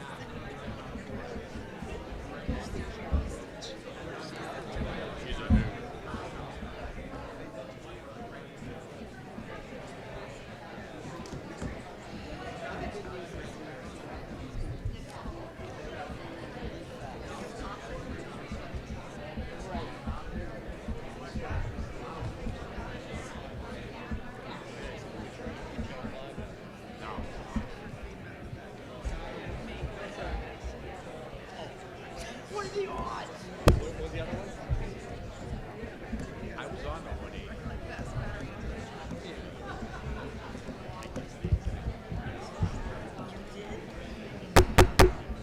You can all be seated now. The motion passed 150 to 31. Thank you. All right. Who's Article up? 13. Mr. Moderator. Heidi, louder, louder. Mr. Moderator. Yes, ma'am. I move that the town vote to appropriate the sum of, Yeah. yeah, we're having trouble tonight with sound, I think. Is this any better? Okay. And you know what? We just bought microphones like 2 years ago, didn't we? Okay. Go ahead, ma'am. I move that the town vote to appropriate the sum of $12,000 from the FY 2026 Community Preservation Open Space Reserve Fund for the Millis High School Baseball Scoreboard Project. This article was submitted by the Community Preservation Committee and requires a simple majority vote. Second. Motion made second. Full discussion. Mr. Moderator, Yes, ma'am. first of all, I want to correct an error in the Finance Committee report. The description of Article 12 should have been, this article appropriates $12,000 from Community Preservation Act CPA funds to support the installation of a new scoreboard for the Millis High School baseball program. As I just mentioned for the prior article, one of the priorities CPA funds are to be used for is open space preservation and recreation. The installation of a new permanent scoreboard will enhance the quality, functionality, and overall experience of athletic events for students, families, and the broader community. The scoreboard will be installed in left field, positioned for clear visibility from the stands, dugouts, and surrounding areas. The Millis boosters have already raised a portion of the funds for the scoreboard. CPA funding would provide the remaining amount needed. The Millis Finance Committee recommends a yes vote for this article, and the Millis Finance Committee voted 9-0 for this article. Thank you. Any further discussion? All those in favor, please say aye. Aye. Opposed? Motion carries unanimously. Nice and loud. Nice. Mr. Moder, Louder. Mr. Mr. Can you hear me? 1 inch away. 1 inch No. away. 1 inch away. I know. Why don't I kiss it? Mr. Moderator, I Yes, move ma'am. that the, thank you, sir.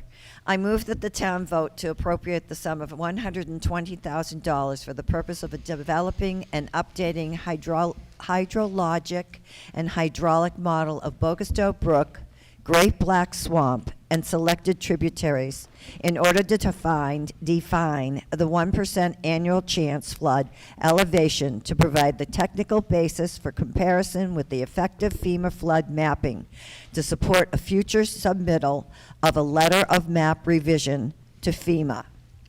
This was submitted by the Select Board and a simple majority rules. Second. Motion made second for discussion. Mr. Moderator. Yes, ma'am. Thank you, sir. This is about accuracy, fairness, and protecting Millis's future. The town is being asked to invest $120,000 to hire engineers to take a closer, updated look at flooding in areas like Bogastow Brook and the Great Black Swamp.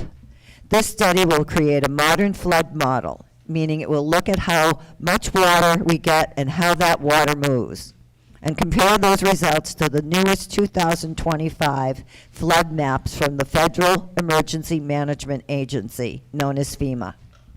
The purpose is to determine whether the 2025 FEMA's map accurately reflects conditions here in Millis. The town has reason to believe they reflect those of the 1970s and 1980s. Right now, many residents and businesses have been placed into flood zones, requiring costly flood insurance and limiting the use of key commercial and industrial properties, including along Route 109. If we do nothing, those costs and limitations remain in place. If this study shows the maps are inaccurate, the town can formally ask FEMA to revise them. That could reduce unnecessary flood insurance requirements and restore the usability of impacted properties, support business growth, and increase future tax revenue. This is a technical study, but the goal is simple: to make sure decisions affecting our residents and businesses are based on accurate, up-to-date information. This is a one-time investment with long-term benefits to the town. The Finance Committee approved this article 9-0. Thank you. You're welcome, sir. Any further discussion? Seeing none, all those in favor, please say aye. Aye. Opposed? Motion carried unanimously. Thank you. Mr. Moderator, Yes, ma'am. I move that the town vote in accordance with Massachusetts General Laws, Chapter 59, Sections 5, Clause 45, and 38H, or any other enabling authority to authorize the Select Board and the Board of Assessors to negotiate, enter into, and execute an agreement for payment in lieu of taxes, pilot, on the solar photovoltaic facilities being constructed at 1073 Main Street, Millis, Massachusetts, 02054. This article was submitted by the Select Board and requires a simple majority vote. Second. Motion made second. Further discussion? Mr. Moderator. Yes, ma'am.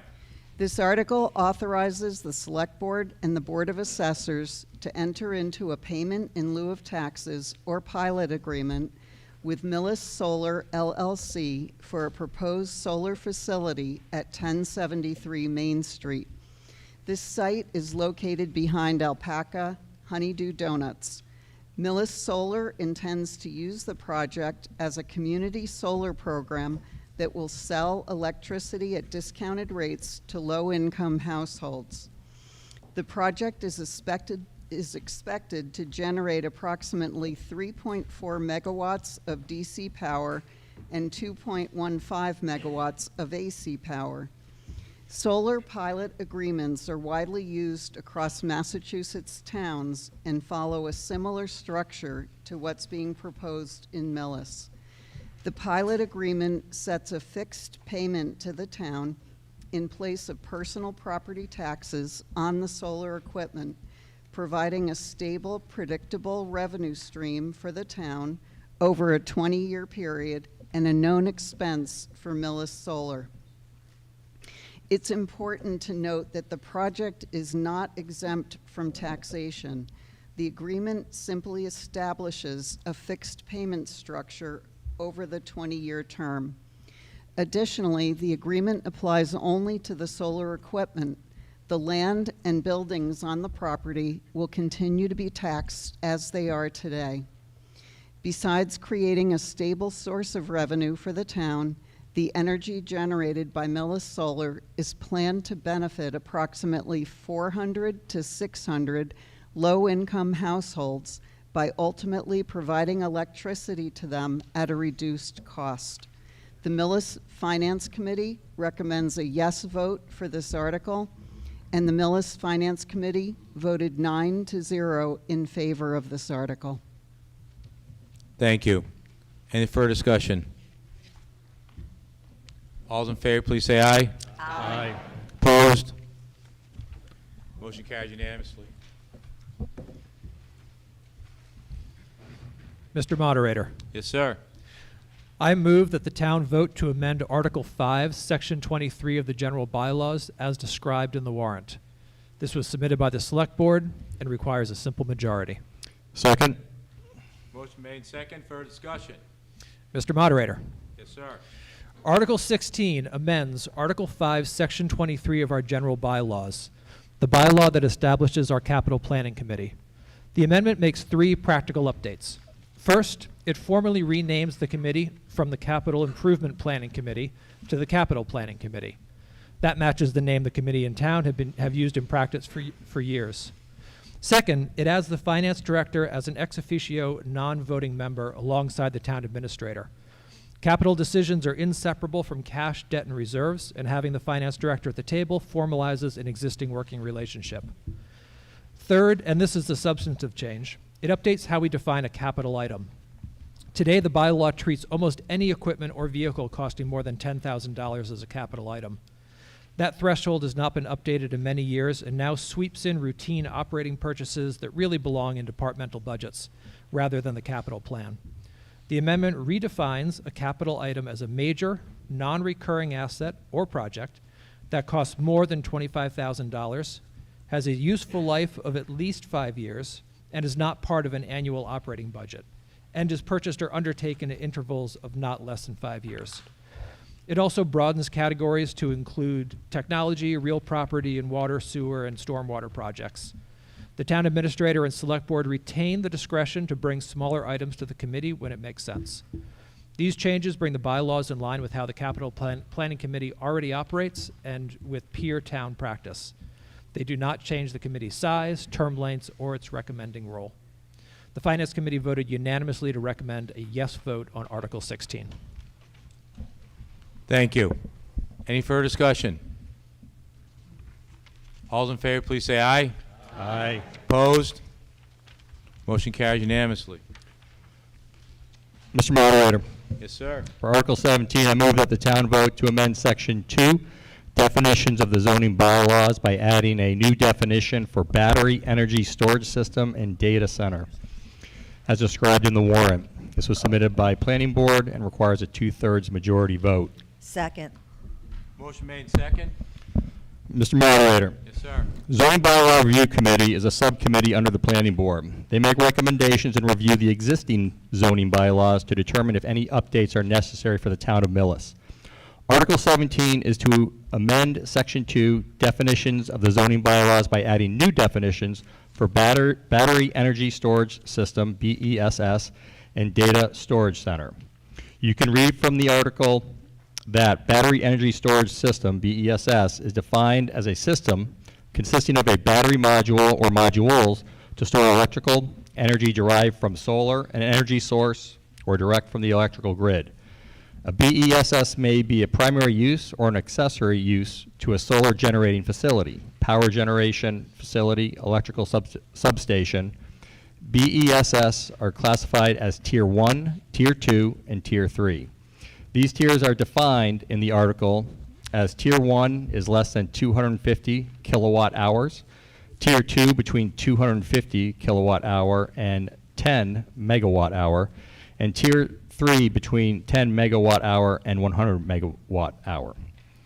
Data storage center is defined as a building or series of buildings whose sole purpose is to house and support the high-performance servers, storage systems, networking equipment, and related computing infrastructure and equipment necessary for storing, processing, and distributing data and applications.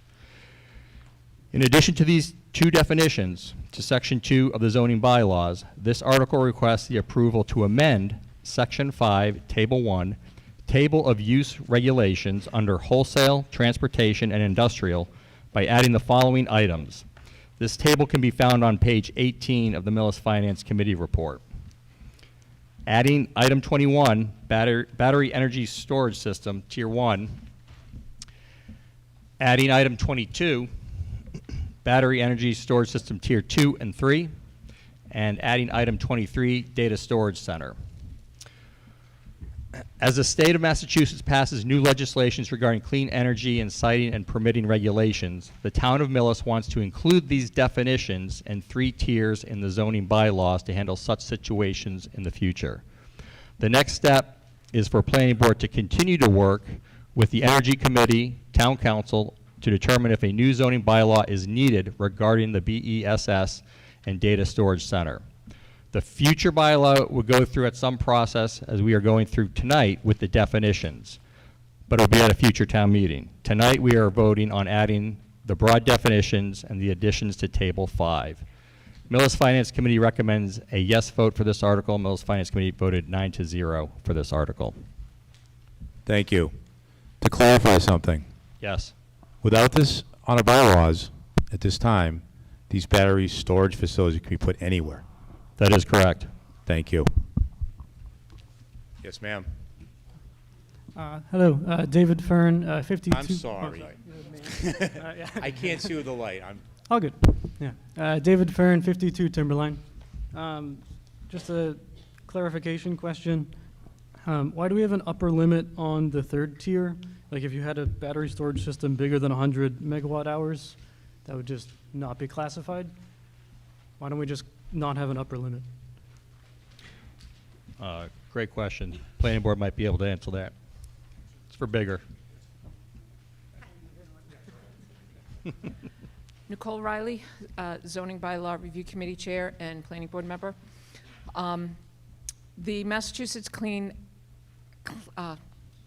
Act, of 2024, has established these 3 tiers. A larger system falls under different categories altogether, but the Climate Act is actually established a streamlined permitting process for these data energy storage systems up to 100 megawatt hours. That streamlined process is going to go into effect July 1st. However, in true Massachusetts government fashion with this administration, they have not given the towns any guidance yet on how to zone it.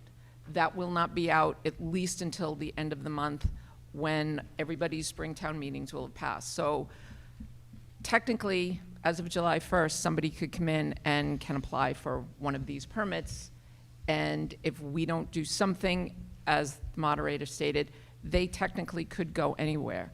So while we wait for that guidance to come out and we have time to work with our committee, the Energy Committee, and Town Council, this is just a starting point for the battery energy. We cannot get a moratorium. Town Council has advised us. There are actually several towns that have sought one-year moratoriums, and they were denied by the Attorney General's office. Solar is considered a protected use under the Zoning Act, and because battery energy storage is part of that, it's a protected use. So we couldn't prohibit it. So since our solar bylaws, our large solar bylaws, are in the IP and IP2 district in this town, we felt that the best thing to do for the moment was to limit the battery energy storage systems to those same locations. That will then allow us to look at whether we want to limit it that way, whether we want to do an overlay district that could include possibly land along the high tension wires. But that's why these systems up to 100 megawatts is what is covered under this act. Thank you. Yes, sir. Yeah, Ryan Lee, 14 Shannon Lane. I had a question regarding really clarification about the data storage center definition. I just wanted to understand, does this include the adding of the definition? Does this include things like larger scale AI data centers or anything like that? Is that the intention, to leave it so broad, or is there any way to kind of restrict that definition to exclude things like that? Ms. Riley. Mr. Moderator, that was specifically left broad like that because we actually made a mistake. We were under the impression at the time that, like battery energy, that the data storage centers were also protected. We have been advised by Town Council just in the last couple of days that those uses are not protected. And so it is possible, if town meeting so chooses, that we could amend this to remove to change the special permitting in IP and IP2 to no across the board, and again, prohibit the data centers in town until such time as the planning board, the zoning bylaw review committee, the energy committee, and hopefully a consultant can work with town council, figure out what is all of the information that we need, because the questions on data centers there's a lot of issues with regards to energy use and water use. Then present it to town, not at town meeting, probably our intention is to hold an informative meeting, have the town come in, present that information, see what the town wants, and if the town wants the businesses, we would then move forward to do a bylaw. Okay. Thank you. Sorry, Ryan Lee, 14 Shannon Lane. So are you saying that, like, tonight there's a chance to amend that definition to exclude certain things from the table of use, or redefine that? Is that what you're saying? Mr. Moderator? Yes, ma'am. I actually have a motion to amend Article 17 by changing the proposed Section 5, Table 1. Are you making a motion? I I am mean, you making say a you have motion. one. I am making a motion, and I have it in writing to provide to you. Would you prefer me to give it to you, what I have in writing for you to read? Yes, please.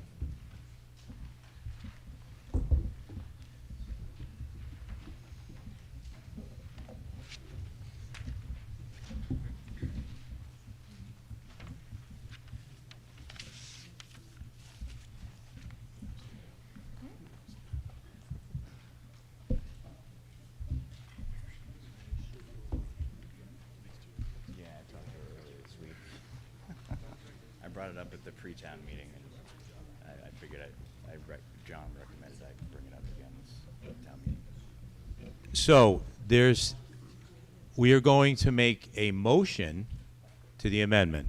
Okay, we're not voting on the whole amendment right now. We're just making a change, a proposed change. So, you want to go ahead and read this? Coming from you. I'll read it. Try to move things along.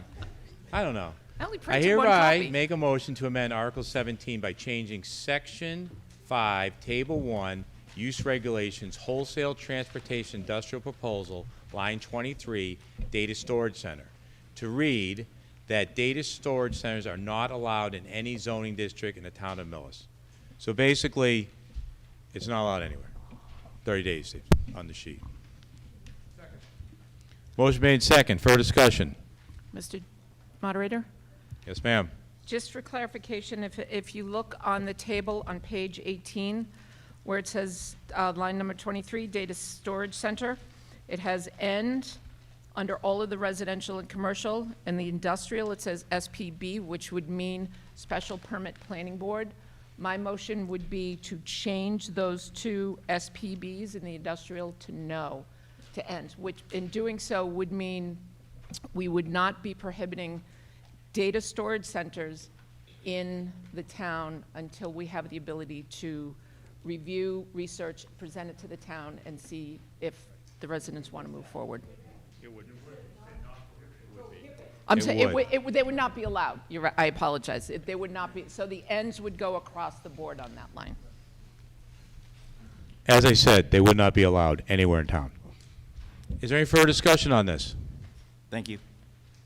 Yes, sir. Kaz Piakowski, 70 Acorn Street. I'm also part of the zoning bylaw review committee. As far as this article goes, the reason why we would want to push this off is because we weren't quite clear on whether we could, through a... We're talking about a change to the actual About the motion right now, change, so- not how we got here. Okay. So we're just taking, if you got any information why we should change or not change it, that's fine. Just we don't have the ability to, in a planning, comprehensive plan review, dictate how much water they're going to use or anything like that. So Okay. I support the change. Thank you. Jonathan Bernier, 11 Kensington Place. I also wrote something out to, I wanted to exclude the data center from the amendment. Will this accomplish the same thing? We're talking about this one right now. Yeah, We wanna that's right. change it later. The amendment that was just submitted, I want to know if I was to submit one that just excluded the data center, would we just be treading the same path?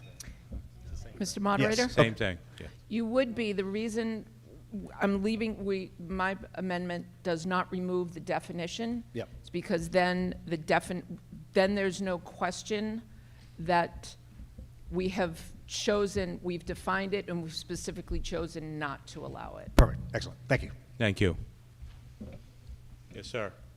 David Stevenson, 43 Heritage Path. I'm a former member of the Charles River Watershed Association Board and have done a lot of study over the years about the water consumption of data centers. I can't fathom under current situation, and particularly since we're in a statewide drought now, why we could possibly permit one given the incredible amount of water consumption in Millis.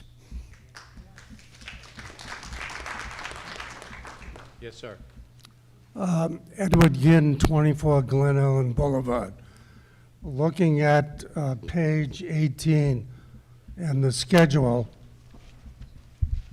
it seems to have a P, which I assume means permitted, for battery energy storage system tier 1 in all residential zones.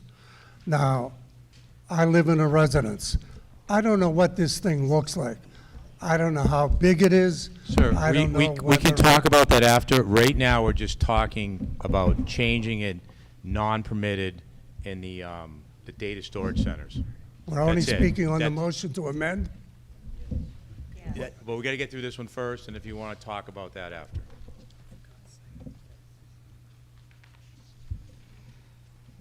All those in favor of the motion, please say aye. Aye. Opposed? Motion carried unanimously. That's the change of it, okay? Is there any further discussion on the amendment? I mean, yeah, motion. Yes, sir. I'm completely confused. I'm not talking on the amendment. The amendment's already been allowed. No, we just did it. I'd like to speak on the article itself sir. as amended. Yes. Okay. In the chart, it has the letter P, which I assume is permitted.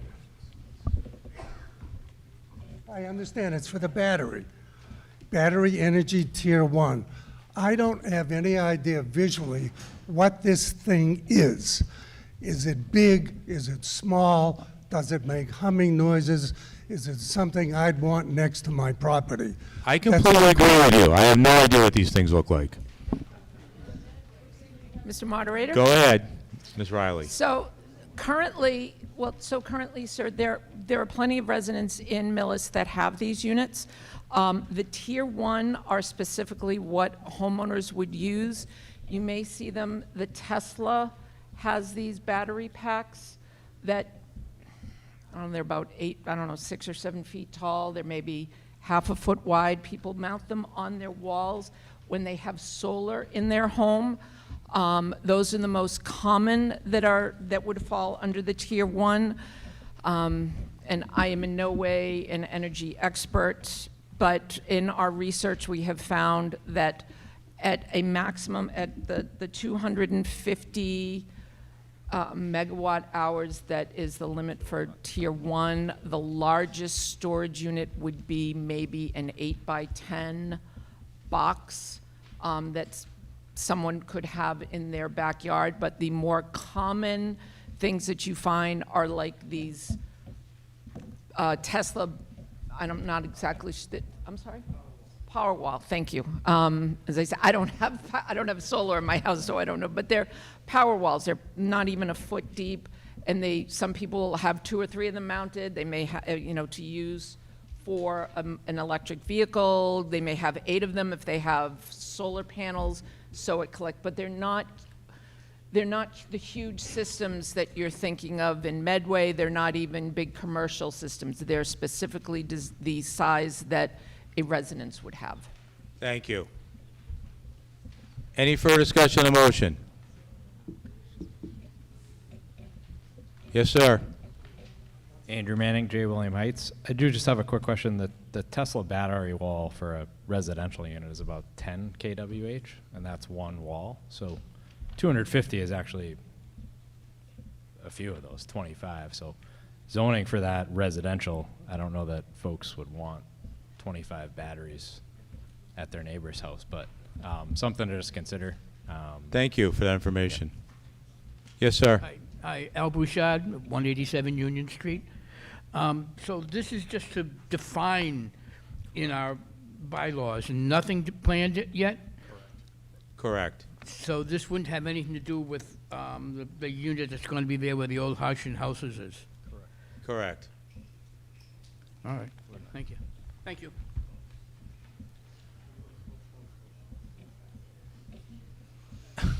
Art Curley, 148 Glenelm. This is about cloud computing and artificial intelligence. They're talking buildings here, not 2 feet. Can we vote this whole article down until you get the expertise you need to write an article? We can do whatever we want. I'm just going to call the motion when we're done. Well, Are you for or against it? you're not leading the people that way. It's not my job to lead. My job is to run a meeting. Can I say something, please? Yes. I want the people in the audience to know, if you vote this in, you're giving the green light to the state to put this language in, correct? No, Well, I where's can't this answer language? that. Mr. Moderator? No. Where's this language going to end up? Mr. Moderator? Ms. Schultz. Yeah, let me hearken back to years and years and years ago. We had a planning board come in and request we designate an adult entertainment district. Much more interesting than the battery storage, but they wanted to put an adult entertainment. They didn't want to. They wanted to zone for it. And by zoning for it, we limited where it could go. Industrial park, far side of town, way out of nowhere. Next to Medway. Yeah, next to Medway, or making it their problem. But by making this chart, we do control it. If we take this chart out, somebody can build right next to your house without this chart. Any size, anything. If we take this chart out... I don't think so. I promise you they can. I don't know if your expertise is planning, but they absolutely can. If you don't designate where it's allowed or if it's But not allowed. You'd have to meet the zoning requirements, right? There will be no zoning requirement. That's what we're doing. We're making zoning requirements. You're absolutely right. To put a battery or a data storage center next to your house, they'd have to meet the zoning requirement. You know what they're going to do? They're going to look at our zoning. They're going to say, not in here. This town doesn't care. I'm building next to your house. And you have no leg to stand on. Didn't you start this conversation by Through the moderator. by saying... Sir, through the moderator. Scott, moderator, Mr. Moderator. Yes. Didn't you start this conversation by saying the state asked you to do this? Me? No. No. Well, somebody did, Yeah, Nicole, please. right? So all I'm saying is, forget the state. The town of Millis should vote this down, period, until we get the right language we need. Thank you. Yes, sir. Casper Yukowski again. So I think what we're doing here is we're confusing the battery energy storage facilities with the data centers. Okay, I think what this gentleman was just talking about was the data center. What we've done is, with the amendment, the data center is not allowed anywhere in town. So that's no across the board. The battery energy storage is what's going to be allowed on the smaller scale in residential units. And I know we talked about a 10 kilowatt or something like that. The state basically has these tiers already set in place where, it's a boilerplate. 250 kilowatts is roughly the amount of energy a single dwelling unit uses on an average per day, or maybe a couple of days. I think I did the research on it. It's 1 or 2 days. So if you lose power for a couple of days, your batteries have the ability to power your home while the grid is getting back, repaired or back in order. So that's what that smaller tier is allowing, so that you could have personal use for a couple days worth of power and storage. Anything beyond that goes to the higher tiers, and that's why we're not allowing those without special permit in certain zones. Thank you. Mr. Moderator? Yes, ma'am. This is, I just want to you've clarify, done twice. to answer. I'm giving you a little leeway with 3, okay? I'm only answering this gentleman's question. He is correct. I did say something with regards to the state. The 3 tiers were defined by the state. We didn't come up with those tiers. Those are the tiers within the new Climate Act. And the state is going to, they have a streamlined permitting process that they will allow businesses to begin applications as of July 1st. So if we do not have it zoned somewhere and a business wants to come in, they don't even have to wait for our town to establish a permitting process. They can use the state's permitting process and place it in wherever. Once this passes, we will do further research and make amendments as needed, but this was just to get something on the books so that it couldn't go anywhere. Thank you. I will speak briefly. This is my second time. I don't know how I can make an intelligent vote on allowing a permissible use in all residential zones of a battery energy storage system tier 1 that I still don't know what the blazes it is. Thank you. Thank you. Yes, Andrew sir. Schmid, 23 Bogosto. I'm a little concerned about the language of the data storage center definition, and that it just says whose sole purpose. I think that's rather limiting. I think that should be changed to commercial purpose to be broader, to encapsulate what we want to do in the chart. Thank you. Hello, Richard Nichols, 47 Grove Street. I'm Yes, the sir. chair of the planning board. Let Nicole lead the charge on this because she has worked on the energy committee and has much more knowledge to speak to it. However, to follow up on what everyone said is, if we don't put something in the book, it doesn't matter if you understand it or not, they will be able to build it. That's why we want to put the definition in there. We'll go back, we'll revisit, we'll tweak it, but if we don't have anything in there, like Brutus said, they could build it wherever they want. They'll build it in your backyard, they could build it next to the school. Whether you understand it or not, that's what could happen. So, thank you. Thank you. Gonna go ahead and call. All those in favor, please say aye. Aye. Opposed? Motion carries. By 2/3. Mr. Moderator, Yes, sir. I move that the town vote to appropriate the sum of $1,168,158.69 from the remaining balance of funds available in the PFAS Settlement Funds, Fund 2116, for the purpose of funding the PFAS remediation capital projects, including all costs incidental and related thereto. This was submitted by the Select Board and requires a simple majority vote. Second. Motion made second for discussion. Mr. Moderator, Yes, sir. the article establishes a special revenue account which is now mandated by the Commonwealth of Massachusetts in order to receive current available funds earmarked for Millis and those that may be received in the future as a result of a class action PFAS lawsuit settlement. These funds will be used to fund the town's PFAS remediation project.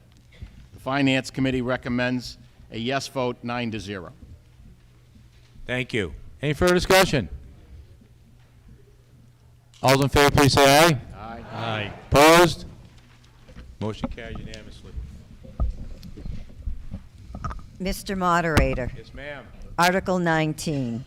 I move that the town vote to rescind the borrowing authorization previously approved in the amount of $206,021 for the DeAngelis Well Project, Wells 1 and 2. This was submitted by the Select Board and a simple majority vote. Second.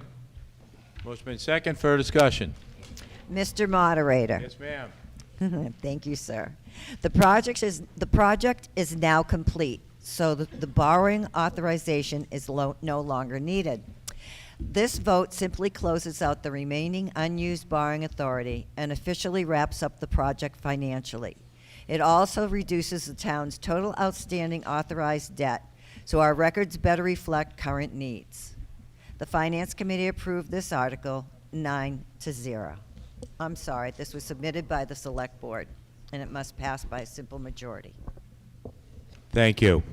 All those in favor, please say aye. Aye. Opposed? Motion carries.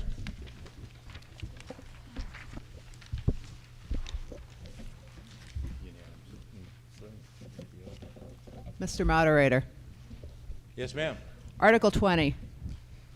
I move that the town vote to transfer from free cash the sum of $42,163.98 to the Unemployment Insurance Fund. This article was submitted by the Select Board and requires a simple majority. Second. Motion made second for discussion. Mr. Moderator. Yes, ma'am. This article will fund the town's Unemployment Insurance Fund. The town sets aside funds every few years from which to pay unemployment claims that arise from former town employees. The town follows Massachusetts state guidelines for adequate coverage for any fiscal year 27 claims. The Finance Committee unanimously recommended a yes vote for this article. Thank you. Any further discussion? All those in favor, please say aye. Aye. Opposed? Motion carries unanimously. Mr. Moderator. Yes, ma'am. Me again. Article 21. I move that the town vote to transfer from free cash the sum of $100,000 to the Massachusetts General Laws, Chapter 41, Section 111F, Injury Leave Indemnity Fund. This was submitted by the Select Board and requires a simple majority. Second. Motion made second. Further information? Yes. Mr. Moderator. This article funds a reserve fund that pays police officers and firefighters who have sustained injuries in the performance of their duties at a base rate, as well as the related shift coverage during the period of their injury leave, instead of appropriating these funds from the police and fire department's operating budget. The Finance Committee unanimously recommended a yes vote for this article. Thank you. Any further discussion? All those in favor, please say aye. Aye. Opposed? Motion carries unanimously. Mr. Moderator, Yes, sir. Article 22. I move that the town vote to transfer from free cash the sum of $100,000 to the Compensated Absences Reserve Fund. This article was submitted by the Select Board and requires a simple majority. Second. Motion made second for information. Mr. Moderator, Yes, sir. this article proposes establishing a dedicated reserve fund to pay liabilities related to accrued compensated absences, such as unused vacation and eligible sick leave owed to town employees upon separation from service. Creating a reserve allows the town to plan for these obligations over time, reducing the need for unanticipated operating budget impacts in years when employee payout obligations are higher than expected. The Finance Committee recommends a yes vote for this article, 9-0. Thank you. Any further discussion? All those in favor, please say aye. Aye. Opposed? Motion carries unanimously. Mr. Moderator, Yes, sir. Article 23. I move that the town vote to transfer from free cash the sum of $50,000 to the Other Post-Employment Benefits Fund, OPEB, or take any other action related thereto. This article was submitted by the Select Board and requires a simple majority. Second. Motion made second. Further discussion? Mr. Moderator, Yes, sir. this proposed transfer is a periodic contribution to the OPEB Trust Fund, helping contribute to our long-term obligation for retiree benefits. Consistent annual funding demonstrates sound financial management and improves our bond rating for when the town needs to borrow. The Finance Committee recommends a yes vote for this article, 9-0. Thank you. Any further discussion? All those in favor, please say aye. Aye. Opposed? Motion carries unanimously. Mr. Moderator, Yes, sir. Article 24. I move that the town vote to transfer from free cash the sum of $125,000 to the stabilization fund, or take any other action in relation thereto. This article was submitted by the Select Board and will require a simple majority. Second. Motion made second. Further discussion? Mr. Moderator, Yes, sir. the town of Millis has adopted a policy to maintain a stabilization fund equal to at least 5% of its annual general fund budget expenditures to be used for unforeseen and emergency purposes. If approved, this article would transfer $125,000 from free cash to the stabilization fund, which will put the fund at about 6.6%. This will help to improve the town's bond rating for future borrowings and allow an extra cushion for extraordinary expenses. The Finance Committee unanimously recommends a yes vote for this article, 9-0. Thank you. For the folks at home, could someone provide how much money we have in our stabilization fund right now?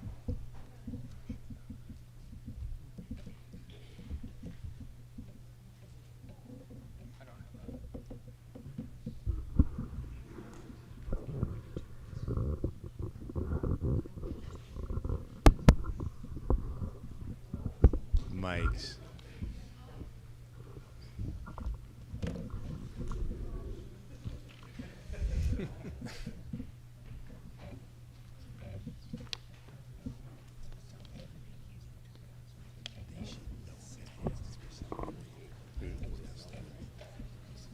It's a legit question.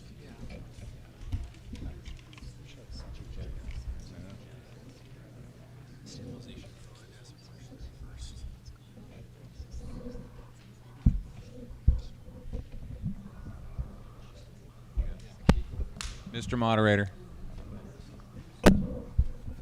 Yes, Mr. sir. Moderator, I believe the total would be $3,069,984.91, if that's, as of March 31st, 2026, if that sounds accurate. Thank you. And I'm getting the head bobs from the other folks down there. This is good. Is there any further discussions on that? All those in favor, please say aye. Aye. Opposed? Thank you. Mr. Moderator. Yes, sir. Motion to adjourn town meeting. The motion to adjourn, is there a second? All those in favor, please say aye. Aye. Opposed? Thank you.